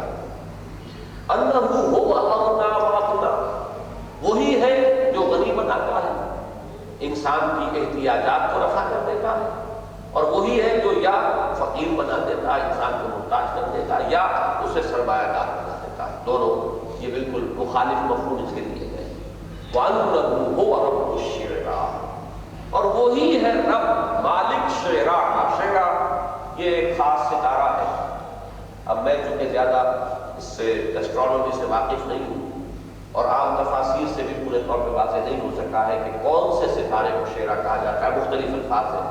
کہ جو مختلف لوگوں نے بیان کیے ہیں، لیکن یہ کہ کوئی ایک ستارہ تھا ان کے ہاں کہ جس کو وہ خاص طور پر سمجھتے تھے کہ اس کے اندر لوگوں کے لیے بہت ہی جو برکات ہیں، اور بہت اسی لیے وہ اس کو پوجتے تھے، اس کی بھی پرستش کرتے تھے، فرمایا اس کے اندر کچھ نہیں ہے۔ اب یہاں دیکھیے مفہوم ایک مناسبت قائم ہو رہی ہے۔ سورت شروع ہوئی تھی وَالنَّجْمِ إِذَا هَوَىٰ، اب یہاں پھر وہ أَنَّهُ هُوَ رَبُّ الشِّعْرَىٰ، وہاں بھی بعض لوگوں نے وَالنَّجْمِ سے مراد شعراء ہی کیا کہ تم جسے سمجھتے ہو کہ یہ تمہاری تقدیر بنانے والا ہے، تمہیں کچھ دینے والا ہے، تمہارے لیے برکتوں والا ہے، کچھ نہیں ہے، وہ تو ڈوب جاتا ہے، غروب ہو جاتا ہے، اس کے اندر کہاں ہے۔ میں نے اقبال کا شعر بھی آپ کو سنایا تھا کہ اسی اعتبار سے کہ ستارہ کیا میری تقدیر کی خبر دے گا، وہ خود فراخی افلاک میں ہے خواب و ظنون۔ اسی طریقے سے جہاں ستارہ شناسی کی نفیس شعر میں ہو گئی، اسی طرح ان ستاروں میں کون سی طاقت رکھی ہے؟ ان میں نہ کوئی نبوست ہے، نہ ان کے اندر کوئی برکات ہے، وہ تو جو بھی کچھ ہے اللہ کی طرف سے ہے۔ ان القدر خیرہ و شرہ من اللہ تعالی، تقدیر کا خیر اور شر جو بھی ہے وہ تو اللہ تعالیٰ ہی کی طرف سے ہے، اللہ ہی کا فیصلہ ہے۔ کسی کو دیتا ہے تو وہ دیتا ہے، کسی سے چھینتا ہے تو وہ چھینتا ہے، عزت دیتا ہے تو وہ دیتا ہے، اور کسی کو رسوا کر دیتا ہے تو وہ کرتا ہے، کسی کو حکومت بخشتا ہے تو وہ بخشتا ہے، اور کسی کو اگر زوال سے دو چار فرماتا ہے تو وہ فرماتا ہے۔ ساری قدرت اس کی، فعال حقیقی اور مؤثر حقیقی تو وہی۔ وَأَنَّهُ هُوَ رَبُّ الشِّعْرَىٰ، رب کے لفظ میں بھی اگرچہ عام طور پر اس کا جو مفہوم ہمارے ہاں عام ہو چکا ہے وہ یہ ہے تربیت دینے والا، پروردگار، پالنہار، لیکن واقعہ یہ ہے کہ رب کے مفہوم میں جو چیز غالب ہے وہ ہے مالک۔ رب الدار، گھر کا مالک، رب المال، مال کا مالک۔ اگر کہیں پر مزاربت ہو رہی ہے تو رب المال ہے، وہ لکھے کہ جو گزاری ہے، جو محنت کرنے والا ہے، تو رب کا لفظ جو ہے اس میں ملکیت اور مختار مطلق ہونا، یہ ہے اس کا اصل جو مفہوم ہے۔ اب ظاہر بات ہے کہ جو ہستی کسی شے کی مالک ہوگی وہ اس کی ترقی میں بھی کوشاں ہوگی، یہ تو ہر ایک فطرت کا تقاضا ہے۔ اللہ تعالیٰ اس کائنات کا رب ہے، وہ اس کے اندر بہتری کے لیے بھی اللہ تعالیٰ تدبیر فرماتا ہے، ہر چیز کو اس کی جو تدریجی ترقی ہے اس کے مراحل سے گزارتا ہے۔ اس معنی میں پروردگار یا پالنہار یا کسی شے کو تدریجاً اس کے مقام مرتبہ کمال تک پہنچانا، یہ گویا کہ اس کا نتیجہ ہے۔ اصل مفہوم اس کا یہ ہے، اصل مفہوم ہے ملکی، رب الدار، رب المال۔ تو انہ ہوا رب الشعراء، شعراء کا مالک وہی ہے۔ یہ تمام فرشتے جو ہیں، یہ جو میں نے مصرع آپ کے سامنے پڑھا کہ وہ خود فراخی افلاک میں ہے خواب و ظنون، تو وہ خود قدرت خداوندی کے سامنے خواب و ظنون ہے، ہیچ ہے، اس کی کوئی حیثیت نہیں۔ وہ تو جو اللہ نے اس کے لیے راستہ مقرر کر دیا اسی پر چل رہا ہے، جو اس کا مدار معین ہے اسی کے اوپر گردش کر رہا ہے، اس کا اختیار ہی کوئی نہیں۔ تمہارے لیے وہ کیا کسی نحوست کا یا کسی خیر و برکت کا وہ ذریعہ بنے گا۔ وَأَنَّهُ أَهْلَكَ عَادًا الْأُولَىٰ۔ اب آپ دیکھ رہے ہیں کہ اس میں جو طویل مکی صورتیں ہیں ان میں یہ مضامین بڑے شر و قصد کے ساتھ آتے ہیں۔ یہاں ایک ایک قوم کا ذکر آئے گا جو سورہ اعراف میں پورا رکوع اس کے اوپر آ کر ملے گا، سورہ شعراء میں پورا رکوع ملے گا، سورہ یونس میں، سورہ ہود میں، مختلف جگہوں پر۔ لیکن یہ جو چھوٹی صورتیں ہیں جیسے کہ یہاں پڑھ رہے سورہ قمر میں بھی آئے، سورۃ الفجر میں ہے آخری پارے میں، تو یہاں ان تمام اقوام کا ذکر قرآن مجید کر رہا ہے جن کا کہ تفصیل کے ساتھ میں بعد میں جو طویل مکی صورتیں نازل ہوئی ان میں سے ایک قوم نوح تھی، اللہ نے اپنا رسول بھیجا، حضرت نوح علیہ السلام مبعوث فرمایا، انہوں نے ان کی دعوت کو قبول نہیں کیا، کان نہیں دھرا، ہلاک کر دیا۔ ان کے بعد قوم عاد کو دبدبہ حاصل ہوا، عروج حاصل ہوا، جزیرہ نماء عرب کے جنوبی علاقے کے اندر حضرت ہود بھیجے گئے، انہوں نے بھی ان کی بات نہ مانی، نہ سنی، وہ ہلاک کر دیے۔ پھر ان کے بعد سمود کی ایک قوم پوری، وہ جزیرہ نما کے شمال مغربی گوشے میں، وہاں پہ ان کا تمدن، ان کی تہذیب، ان کی صدقت و شوکت کے نشان اور آثار آج تک موجود ہیں۔ ان کے بعد جب ان میں خرابیاں پیدا ہوئی، مشرکانہ اوہام پیدا ہوئے، اللہ نے حضرت صالح کو بھیجا، انہوں نے بات نہیں مانی، ہلاک کر دی۔ اور یہ جو داستانیں ہیں جنہیں کہ انباء الرسل کہا گیا ہے سورہ ہود میں، رسولوں کے اہم اور بڑے جو بہت اہم واقعات ہیں، ان کا یہاں پر آپ دیکھ رہے ہیں کہ ایک ایک آیت میں ذکر وَأَنَّهُ أَهْلَكَ عَادًا الْأُولَىٰ، اور یہ کہ وہی ہے کہ اس نے ہلاک کیا تھا عاد اولا، یہ عاد کے بعد ثمود کو، چونکہ عاد ہی کی قوم میں سے جو لوگ حضرت ہود پر ایمان لے آئے تھے جنہیں بچا لیا گیا تھا، انہوں کا سے بعد میں جو قوم وجود میں آئی ہے وہ ثمود ہے۔ تو ثمود کو عاد ثانیہ بھی کہتے ہیں، اس اعتبار سے عاد کو محض عاد بھی کہتے ہیں اور عاد اولا بھی کہتے ہیں، پہلی عاد، پہلی قوم جو عاد کی جن کی طرف کہ حضرت ہود علیہ السلام اسی نے ہلاک کیا تھا۔ اس میں بھی دیکھیے غور کرنے کی بات کیا ہے کہ یہ تو سب جانتے ہیں کہ وہ ہلاک ہوئے، لیکن ایک خیال ہے کہ ایسے ایک آندھی آئی تھی ہلاک ہو گئے، یا کوئی زلزلہ آیا تھا ہلاک ہو گئے،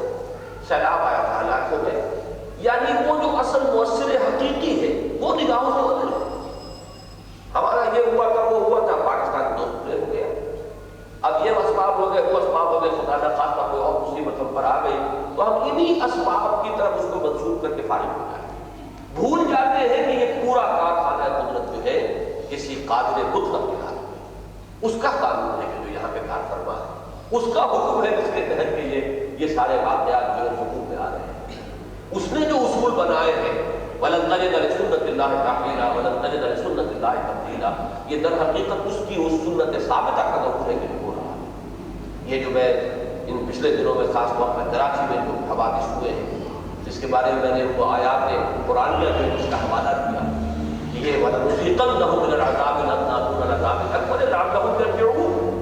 یہ چھوٹے چھوٹے عذاب پیش کر اللہ تعالیٰ کسی قوم کو مہلت دیتا ہے کہ جاگ سکتے ہو تو جاگ جائے، اگر نہیں جاگتے تو پھر آخری عذاب بھی آتا ہے، پھر خاتمہ بھی ہوتا ہے۔ اسپین سے خاتمہ ہو گیا مسلمانوں کا، وجود تک نہیں رہا۔ 800 برس تک جہاں مسلمانوں کی سطوت کے ڈنکے بجے، جہاں ایسے ایسے عظیم محل بنائے، ایسی ایسی عظیم عمارتیں بنائی، اب کیا لا الہ الا مساکن، اب وہ عمارت ہے کھنڈر ہے، وہ آپ کو قصر نظر آ جائے گی، کوئی مسجدیں نظر آ جائے گی، لیکن یہ کہ لا الہ الا مساکن مسکن ہے، رہنے والے نام و نشان نہیں۔ تو یہ کہ یہ سارا کچھ جو ہے یوں نہ سمجھو کہ بس زلزلہ آیا ختم ہو گئے، انہو اہلک عاد، اس نے ہلاک کیا تھا عاد اول کو، عاد کی پہلی قوم، وثمود فما ابقیٰ، اور ثمود کو اسی نے ہلاک کیا، پھر نہیں چھوڑا، کسی کو نہیں چھوڑا، وہ تو پوری کی پوری قوم تہس تہس کر دی، جسے کہا جاتا ہے عذاب استیصال، استحصال نہیں استیصال، استحصال تو حاصل سے بنا ہے، حاص اور لام، جبریہ کسی سے وصول کرنا، حاصل کر لینا جبرن، یہ استحصال ہے۔ استیصال اصل سے بنا، اصل کہتے ہیں جڑ، کسی درخت کو پودے کو جڑ سے اکھاڑ دینا، یہ استیصال، جڑ سے کسی کو بے خبر سے اکھاڑ دینا۔ تو جو قوم اللہ تعالیٰ اس طرح ہلاک کرتا ہے اس کے لیے وہ عذاب استیصال کی طرح ہے کہ پھر کوئی بچتا نہیں، جیسے کہ میں نے بھی بتایا لا یری الا مساکنہم، اب ان کے مسکن رہ گئے ہیں، جن کا بیوتہم خاویہ، یہ ان کے گھر ہیں جو ان کے پڑے ہوئے ہیں، ان گھروں میں بھی کبھی کوئی آباد تھے، میں بھی کب ہو کسی کا سر قرون تھا، یہاں بھی کوئی بڑی قوم تھی اور بڑی سربت تھی اس کی، آج ان کا نام و نشان نہیں۔ کہیں فرمایا گیا قطع دابر القوم الذین ظلموا، ان کی جڑ کاٹ دی گئی اس قوم کی جس نے شرک اور کفر کی راہ کیا ہے۔ تو یہ مختلف اسلوب بیان ہے۔ تو یہاں فرمایا فما ابقى، تو کوئی باقی نہ چھوڑا، وقوم نوح من قبل، اور اس سے پہلے نوح کی قوم، اس کو بھی ہلاک کیا۔ انہم کانوا هم اظلم واطغى، یقیناً وہ تو سب سے بڑھ کر ظالم تھے اور سب سے بڑھ کر سرکش اور شریر تھے۔ اس کے بھی جیسا کہ میں نے عرض کیا یہ مشکل لغت ہے، اس میں بہت سے احتمالات ہیں۔ ایک تو یہ ہے کہ خاص طور پر یہ بات کہی جا رہی ہے قوم نوح کے بارے میں کہ وہ سب سے ہی بڑھ کر شریر تھے، وہ ان سب سے بازی لے گئے تھے۔ ایک یہ رائے بھی ہے کہ یہ اظلم اور اطغى، بہت زیادہ ظلم کرنے والے، بہت زیادہ شرک میں مبتلا ہونے والے، بہت زیادہ سرکش اور شریر، یہ ان تینوں قوموں کو کہا جاتا ہے کہ اس نے عاد اولیٰ کو ہلاک کیا، اس نے ثمود کو ہلاک کیا، ان سے پہلے قوم نوح کو ہلاک کیا، اور یہ سب کے سب انہم کانوا هم اظلم واطغى، یہ سب کے سب ظالم بھی تھے۔ اور یہ ظلم کا لفظ اکثر و بیشتر میں نے بارہا بیان کیا ہے قرآن مجید میں شرک کے لیا ہے، ان الشرک لظلم عظیم، سب سے بڑا شرک جو ہے اس کائنات میں، سب سے بڑا ظلم وہ شرک ہے۔ اس لیے کہ ظلم کہتے ہیں وضع الشیء فی غیر محلہ، کسی شے کو اس کے اصل مقام سے ہٹا دینا۔ شرک میں دو شکلیں لازمت ہوگی، یا تو مخلوقات میں سے کسی کو اٹھا کر اللہ کے برابر اٹھایا جائے گا، وہ بھی اپنے مقام سے ہٹا دیا، یا اللہ کو گرا کر مخلوقات کے ساتھ میں لایا جائے گا، یہ بھی اللہ کو اس کے اپنے اصل مقام سے ہٹا دیا جائے گا۔ اس کے بغیر شرک ہو ہی نہیں سکتا، یا خدا کو گراؤ گے یا مخلوقات میں سے کسی کو اٹھاؤ گے، اس کے بغیر شرک کا کوئی امکان نہیں۔ لہذا ظلم کا لفظ جو ہے صحیح ترین جو ہے اس کے لیے شرک کے لیے موضوع ترین لفظ ہے، اور سب سے بڑا ظلم ہے۔ باقی تو یہ کہ ظلم ہم اپنے نفس پر بھی کرتے ہیں، اپنی جان پر کرتے ہیں، ایک دوسرے پر ظلم کرتے ہیں، لا تظلموا ولا تظالموا، نہ ظلم کرو اور نہ آپس میں ایک دوسرے پر ظلم کرو۔ لیکن یہ کہ ایک ظلم جو سب سے بڑا ظلم ہے، ان الشرک لظلم عظیم، وہ شرک ہے، اور عام طور پر یہ لفظ جب آتا ہے تو شرک کے معنی تو انہم کانوا هم اظلم واطغى۔ ویسے میری اپنی ذاتی رائے ہے وہ یہ ہے کہ یہ قوم نوح کے بارے میں بھی ہے تعین کے ساتھ، اس سے مضمون بہت نکھرتا ہے، لفظ جو ہے وہ زیادہ منطبق معلوم ہوتے ہیں کہ عاد کو ہلاک کیا، پھر ثمود کو ہلاک کیا، کسی کو باقی نہیں چھوڑا، اور ان سے پہلے قوم نوح کو ہلاک کیا تھا، اور وہ تو سب سے ہی بڑھ کر شریر اور سب سے ہی زیادہ شرک میں بڑھ جانے والے۔ تو اس میں جو ہے اس کی عبارت کے ساتھ زیادہ ایک مطابقت، مضمون کا فلو جو ہے اس کا بہاؤ، اس کا سیاق و سباق زیادہ صحیح جو ہے اپنی جگہ پر بیٹھتا ہے۔ وَالْمُؤْتَفِكَةَ أَهْوَىٰ، اور مؤتفقہ کہتے ہیں کہ جو الٹی ہوئی بستیاں، تل پٹ کر دی جانے والی بستیاں، یہ اللہ تعالیٰ کی طرف سے قوموں پر جو عذاب آئے ہیں مختلف شکلوں میں آئے ہیں، جیسے کہ حضرت نوح علیہ السلام کی قوم کو غرق کر دیا، آل فرعون کو، لشکر کو، فرعون کو وہ بھی غرق کیا گیا، لیکن وہ قوم اپنی جگہ پر غرق ہوئی، یہ لا کر سمندر میں ڈبوئے گئے۔ کسی کے اوپر زلزلہ آ گیا، کسی پر کوئی بڑی چنگھاڑ آئی، صیحہ، بہت زبردست آواز جس سے لوگ ہلاک ہوئے۔ تو مختلف ہے، یہ مؤتفقہ کا لفظ آتا ہے یہ قوم لوط کے لیے، بلکہ اصل میں ان کے لیے لفظ قوم لوط بھی مجازاً درست ہے، حقیقت درست نہیں ہے۔ حضرت لوط اس قوم میں سے نہیں تھے، بلکہ حضرت لوط علیہ السلام کو آپ کو معلوم ہے کہ بھتیجے تھے حضرت ابراہیم، اور انہوں نے ہجرت کی تھی حضرت ابراہیم کے ساتھ عراق سے، عراق کے علاقے سے، یہ اصل جو ان کا علاقہ تھا ار شہر ہے جس کے اب کھنڈرات نکل آئے ہیں، ایکسکیویشن ہوئی ہے، اس شہر ار میں حضرت ابراہیم علیہ السلام کی پیدائش ہوئی۔ وہاں سے انہوں نے پھر جب انہیں آگ میں ڈالا گیا، اللہ نے انہیں بچایا، پھر انہوں نے وہاں سے ہجرت کی، تو حران کے علاقے میں، شام کا علاقہ ہے، وہاں سے وہ وہاں گئے، پھر وہاں سے جنوب میں اترے ہیں میڈیٹرینین کے ساحل کے ساتھ ساتھ تو فلسطین، اور پھر مصر بھی گئے ہیں، پھر لیکن یہ کہ اصل انہوں نے اپنا جو مقام بنایا ہے وہ وہی فلسطین کا علاقہ ہے۔ تو وہیں اس پورے سفر میں حضرت لوط ان کے ساتھ تھے، ان کے ساتھ ہی ہجرت کی تھی، ان پر ایمان وہی لے آئے تھے، آمن لہ لوط، ان پر ایمان آئے تھے ان کے یہ بھتیجے سدوم اور عامورہ کے دو شہر تھے، بڑے آباد، جان آباد، بہت خوشحال۔ یہ جو ڈیڈ سی کہلاتا ہے بحر مردار، اس کے ساحل پر یہ شہر تھے، اور یہ چونکہ تجارتی شاہراہ ہے، تمام قافلے جو یمن سے چل کر آتے تھے اور شام کے طرف جاتے تھے وہ یہاں سے گزرتے تھے۔ ظاہر بات ہے کہ کوئی بہت بڑی تجارتی شاہراہ پر جو بھی شہر ہوتے تھے ان کے لیے بڑی سے برکتیں، دنیا کی برکتیں تھے، بہت سہولتیں، مال و دولت کی فراوانی۔ تو یہ قوم بہت ہی آسودہ حال، لیکن اس کے اندر جو خباثت شروع ہوئی وہ آپ کو معلوم ہے۔ اسے خواہ ہمارے ہاں وہ لواطت کا لفظ جو ہے یہ بھی بہت بڑی زیادتی ہے جو ہم استعمال کرتے ہیں۔ حضرت لوط کے نام کو اس عمل کے ساتھ جوڑ دینا، یہ معلوم ہوتا ہے کہ کوئی کسی یہودی کی سازش ہے، اس لیے کہ ان کا یہ ذہن ہے کہ انبیاء کی سیرتوں کو کسی نہ کسی طریقے سے اور ان کے مقام اور ان کی عصمت کو جو ہے مجروح کیا جائے۔ یہ لفظ تو کبھی بھی زبان پر نہیں آتا، اس کو ہم کہہ سکتے ہیں کہ عمل قوم لوط، لیکن قوم لوط کا لفظ بھی اصل میں مجازن ہے، ورنہ حضرت لوط علیہ السلام ان کی قوم میں سے تھے، یہ مبعوث تھے کہ جیسے کہ بھیجے گئے ہیں وہاں ان شہروں میں جا کر انہوں نے تبلیغ کی ہے، لیکن اس قوم کے اوپر وہ ٹس سے مس نہیں ہوئی، وہ ہلاک کی گئی۔ ان کے اوپر جو عذاب آیا تھا اس میں دو محسوس ہوتے ہیں کہ پہلے کوئی زلزلہ آیا ہے ایسا کہ جس سے ان کے گھر کو نہیں، اور پھر کوئی پتھروں کی بارش ہوئی ہے آسمان سے۔ یہ سورہ ہجر کی آیت جو ہے اس کے اندر یہ پورا اس کا نقشہ کھینچ دیا گیا، وہ آیت آپ کو سنائی تھی۔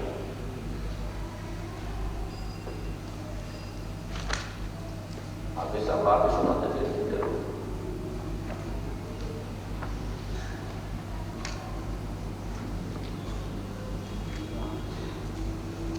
فَأَخَذَتْهُمُ الصَّيْحَةُ مُشْرِقِينَ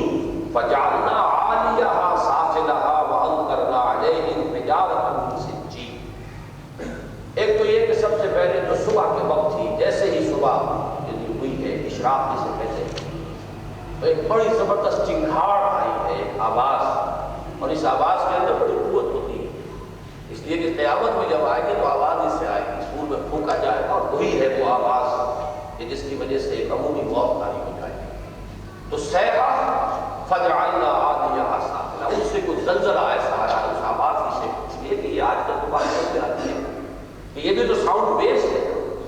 ان ویوز کے اندر اتنی قوت ہو سکتی ہے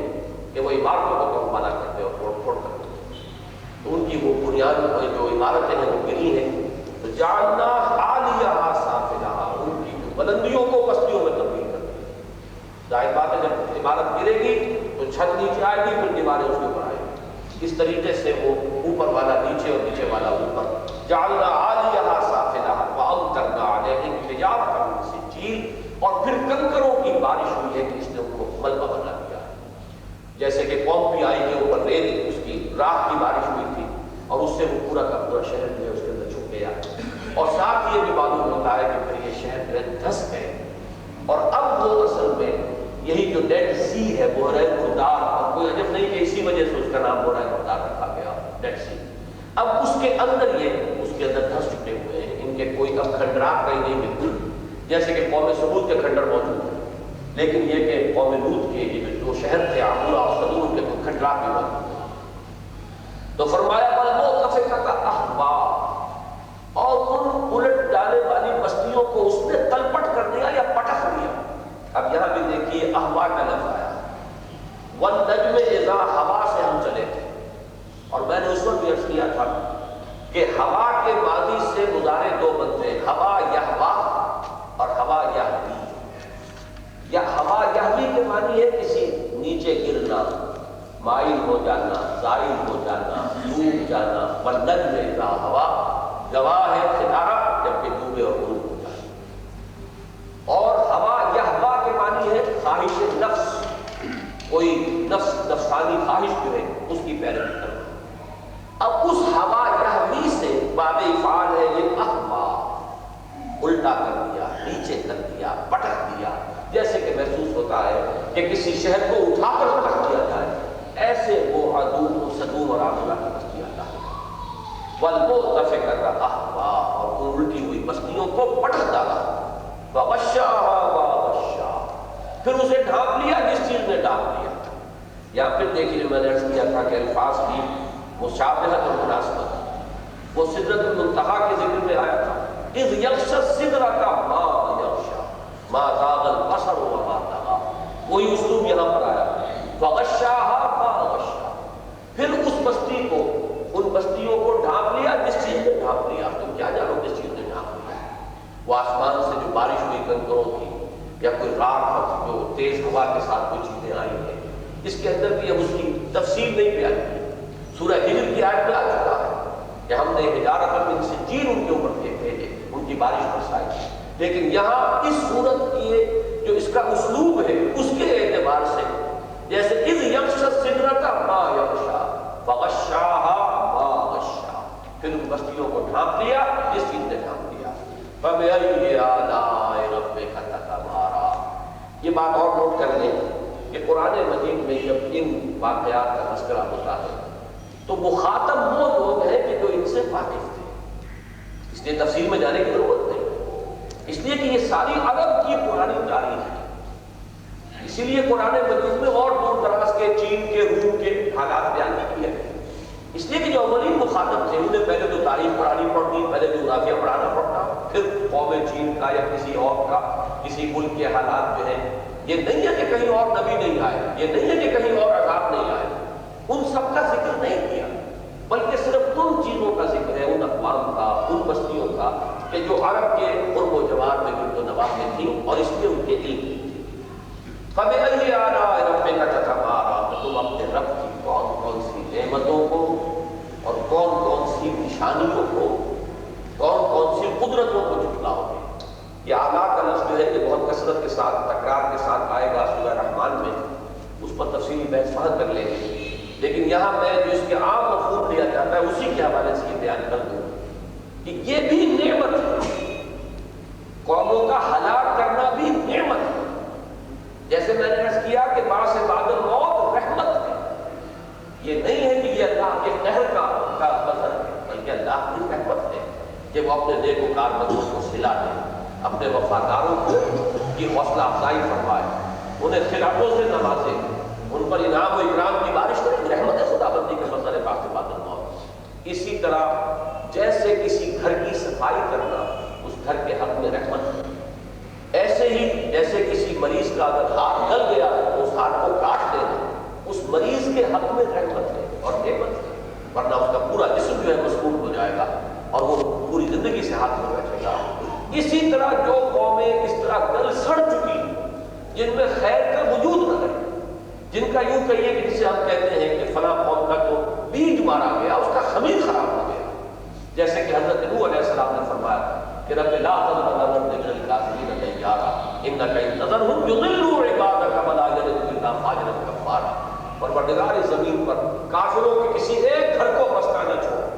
اس لیے کہ اگر تو انہیں چھوڑ دے گا تو ان کی آئندہ نسل میں سے بھی فاسق اور کافر ہی اٹھیں گے، ان کی نسل بگڑ چکی ہے، ان کی تینت بگڑ چکی ہے، ان کی سرشت بگڑ چکی ہے، ان کی فطرت پست ہو چکی ہے، تو یہ معاملہ زمین کی پیٹھ کو ایسی قوموں سے نجات دے دینا،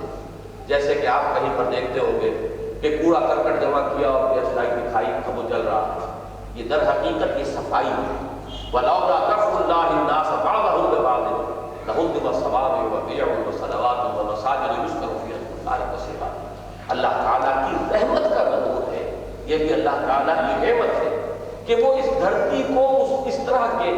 گلے سڑے بوجھ سے نجات دیتا رہتا ہے۔ فَبِأَيِّ آلَاءِ رَبِّكَ تَتَمَارَىٰ، اس چیز کے بارے میں جھگڑا کرو گے۔ هَذَا نَذِيرٌ مِّنَ النُّذُرِ الْأُولَىٰ، ہاذا کا مشار جو ہے آج پھر کوئی ہو رہا ہے کہ اب ہمیں جلدی جلدی یہ ختم کرنا ہے، اس لیے کہ وقت ہمارا ختم ہو رہا ہے۔ ہاذا دونوں مراد دیے گئے، یہ قرآن بھی اور محمد رسول اللہ، اور میرے نزدیک اس میں کوئی فرق واقع نہیں ہوتا، اس لیے کہ سورہ بینہ نے اس مضمون کو واضح کر دیا ہے کہ بینہ دو چیزوں پر مشتمل ہے، رسول من اللہ یتلو صحفا مطہرۃ فیہا کتب بینہ، تو بینہ اصل میں رسول اور وہ صحیفہ کہ جو اللہ نے ان کو عطا کیا ہو، دونوں مل کر بینہ کرتے ہیں۔ تو ھذا نذیر من النذر الاولیٰ، یہ بھی یہ محمد صلی اللہ علیہ وسلم اور یہ قرآن بھی جو تمہیں سنایا جا رہا ہے، یہ بھی پچھلے خبردار کرنے والوں کے مانند ایک خبردار کرنے والے، اس پوری تاریخ کے ساتھ اس کا جوڑ توڑا ہے کہ جیسے ہود آئے، جیسے صالح آئے، جیسے لوط آئے، جیسے حضرت موسیٰ کو بھیجا گیا، جیسے نوح آئے تھے، ایسے ہی محمد رسول اللہ آئے تھے۔ ھذا نذیر من الرسل الاولی آزفۃ العازفہ، وہ قریب آنے والی قریب آ چکی ہے۔ اس میں دونوں مفہوم ہوں گے، قیامت بھی تمہارے سروں پر منڈلا گئی اور عذاب خداوندی بھی، اگر تم اسی روش کو اختیار کرو گے جو عاد اور ثمود اور سدوم اور عامورہ کے بسنے والوں نے کیا تھا، تو وہ انجام تمہارا قریب آ لگا ہے۔ آزفۃ العازفہ لیس لہا من دون اللہ کاشفہ، اور جب وہ آ جائے گی تو پھر اللہ کے سوا کوئی اسے کھولنے والا، دور کرنے والا، اسے رفع کرنے والا، اس سے تمہیں نجات دلانے والا نہ ہوگا۔ افمن ھذا الحدیث تعجبون، تو کیا تم اس بات پر تعجب کر رہے ہو؟ وتضحکون ولا تبکون، اور تم ہنستے ہو اور روتے نہیں ہو۔ وانتم سامدون، اور تم غفلت میں مدہوش پڑے ہوئے ہو۔ فاسجدوا للہ واعبدوا، تو سجدہ کرو اللہ کو اور اس کی بندگی کرو۔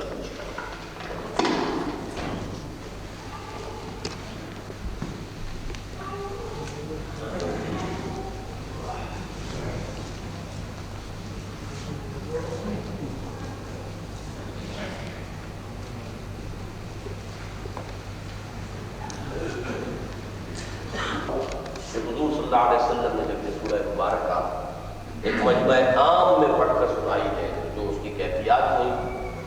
اس کا نتیجہ یہ نکلا کہ سب لوگوں نے سجدہ کیا، اور گویا کہ بے اختیار جسے کہا جائے، شاہ ولی اللہ دہلوی رحمۃ اللہ علیہ نے اس کے لیے ایک بڑا لفظ استعمال کیا ہے، وہی لفظ غاشیہ، جیسے کہ غشاھا وغشا، اللہ کی طرف سے ایک غاشیہ نے انہیں ایسے ڈھانپ لیا کہ بے اختیار ہو کر وہ سجدے میں وہ ایک خاص کیفیت تھی جو ان آیات مبارکہ سے پیدا ہوئی، وہ گویا کہ چھا جانے والی تھی لوگوں کے قلوب و اذہان پر، اور اس کے نتیجے میں وہ سب بے اختیار اللہ کے سامنے سجدے میں پڑ گئے۔ بارک اللہ لی و لکم فی القرآن العظیم و نفعنی و ایاکم بالآیات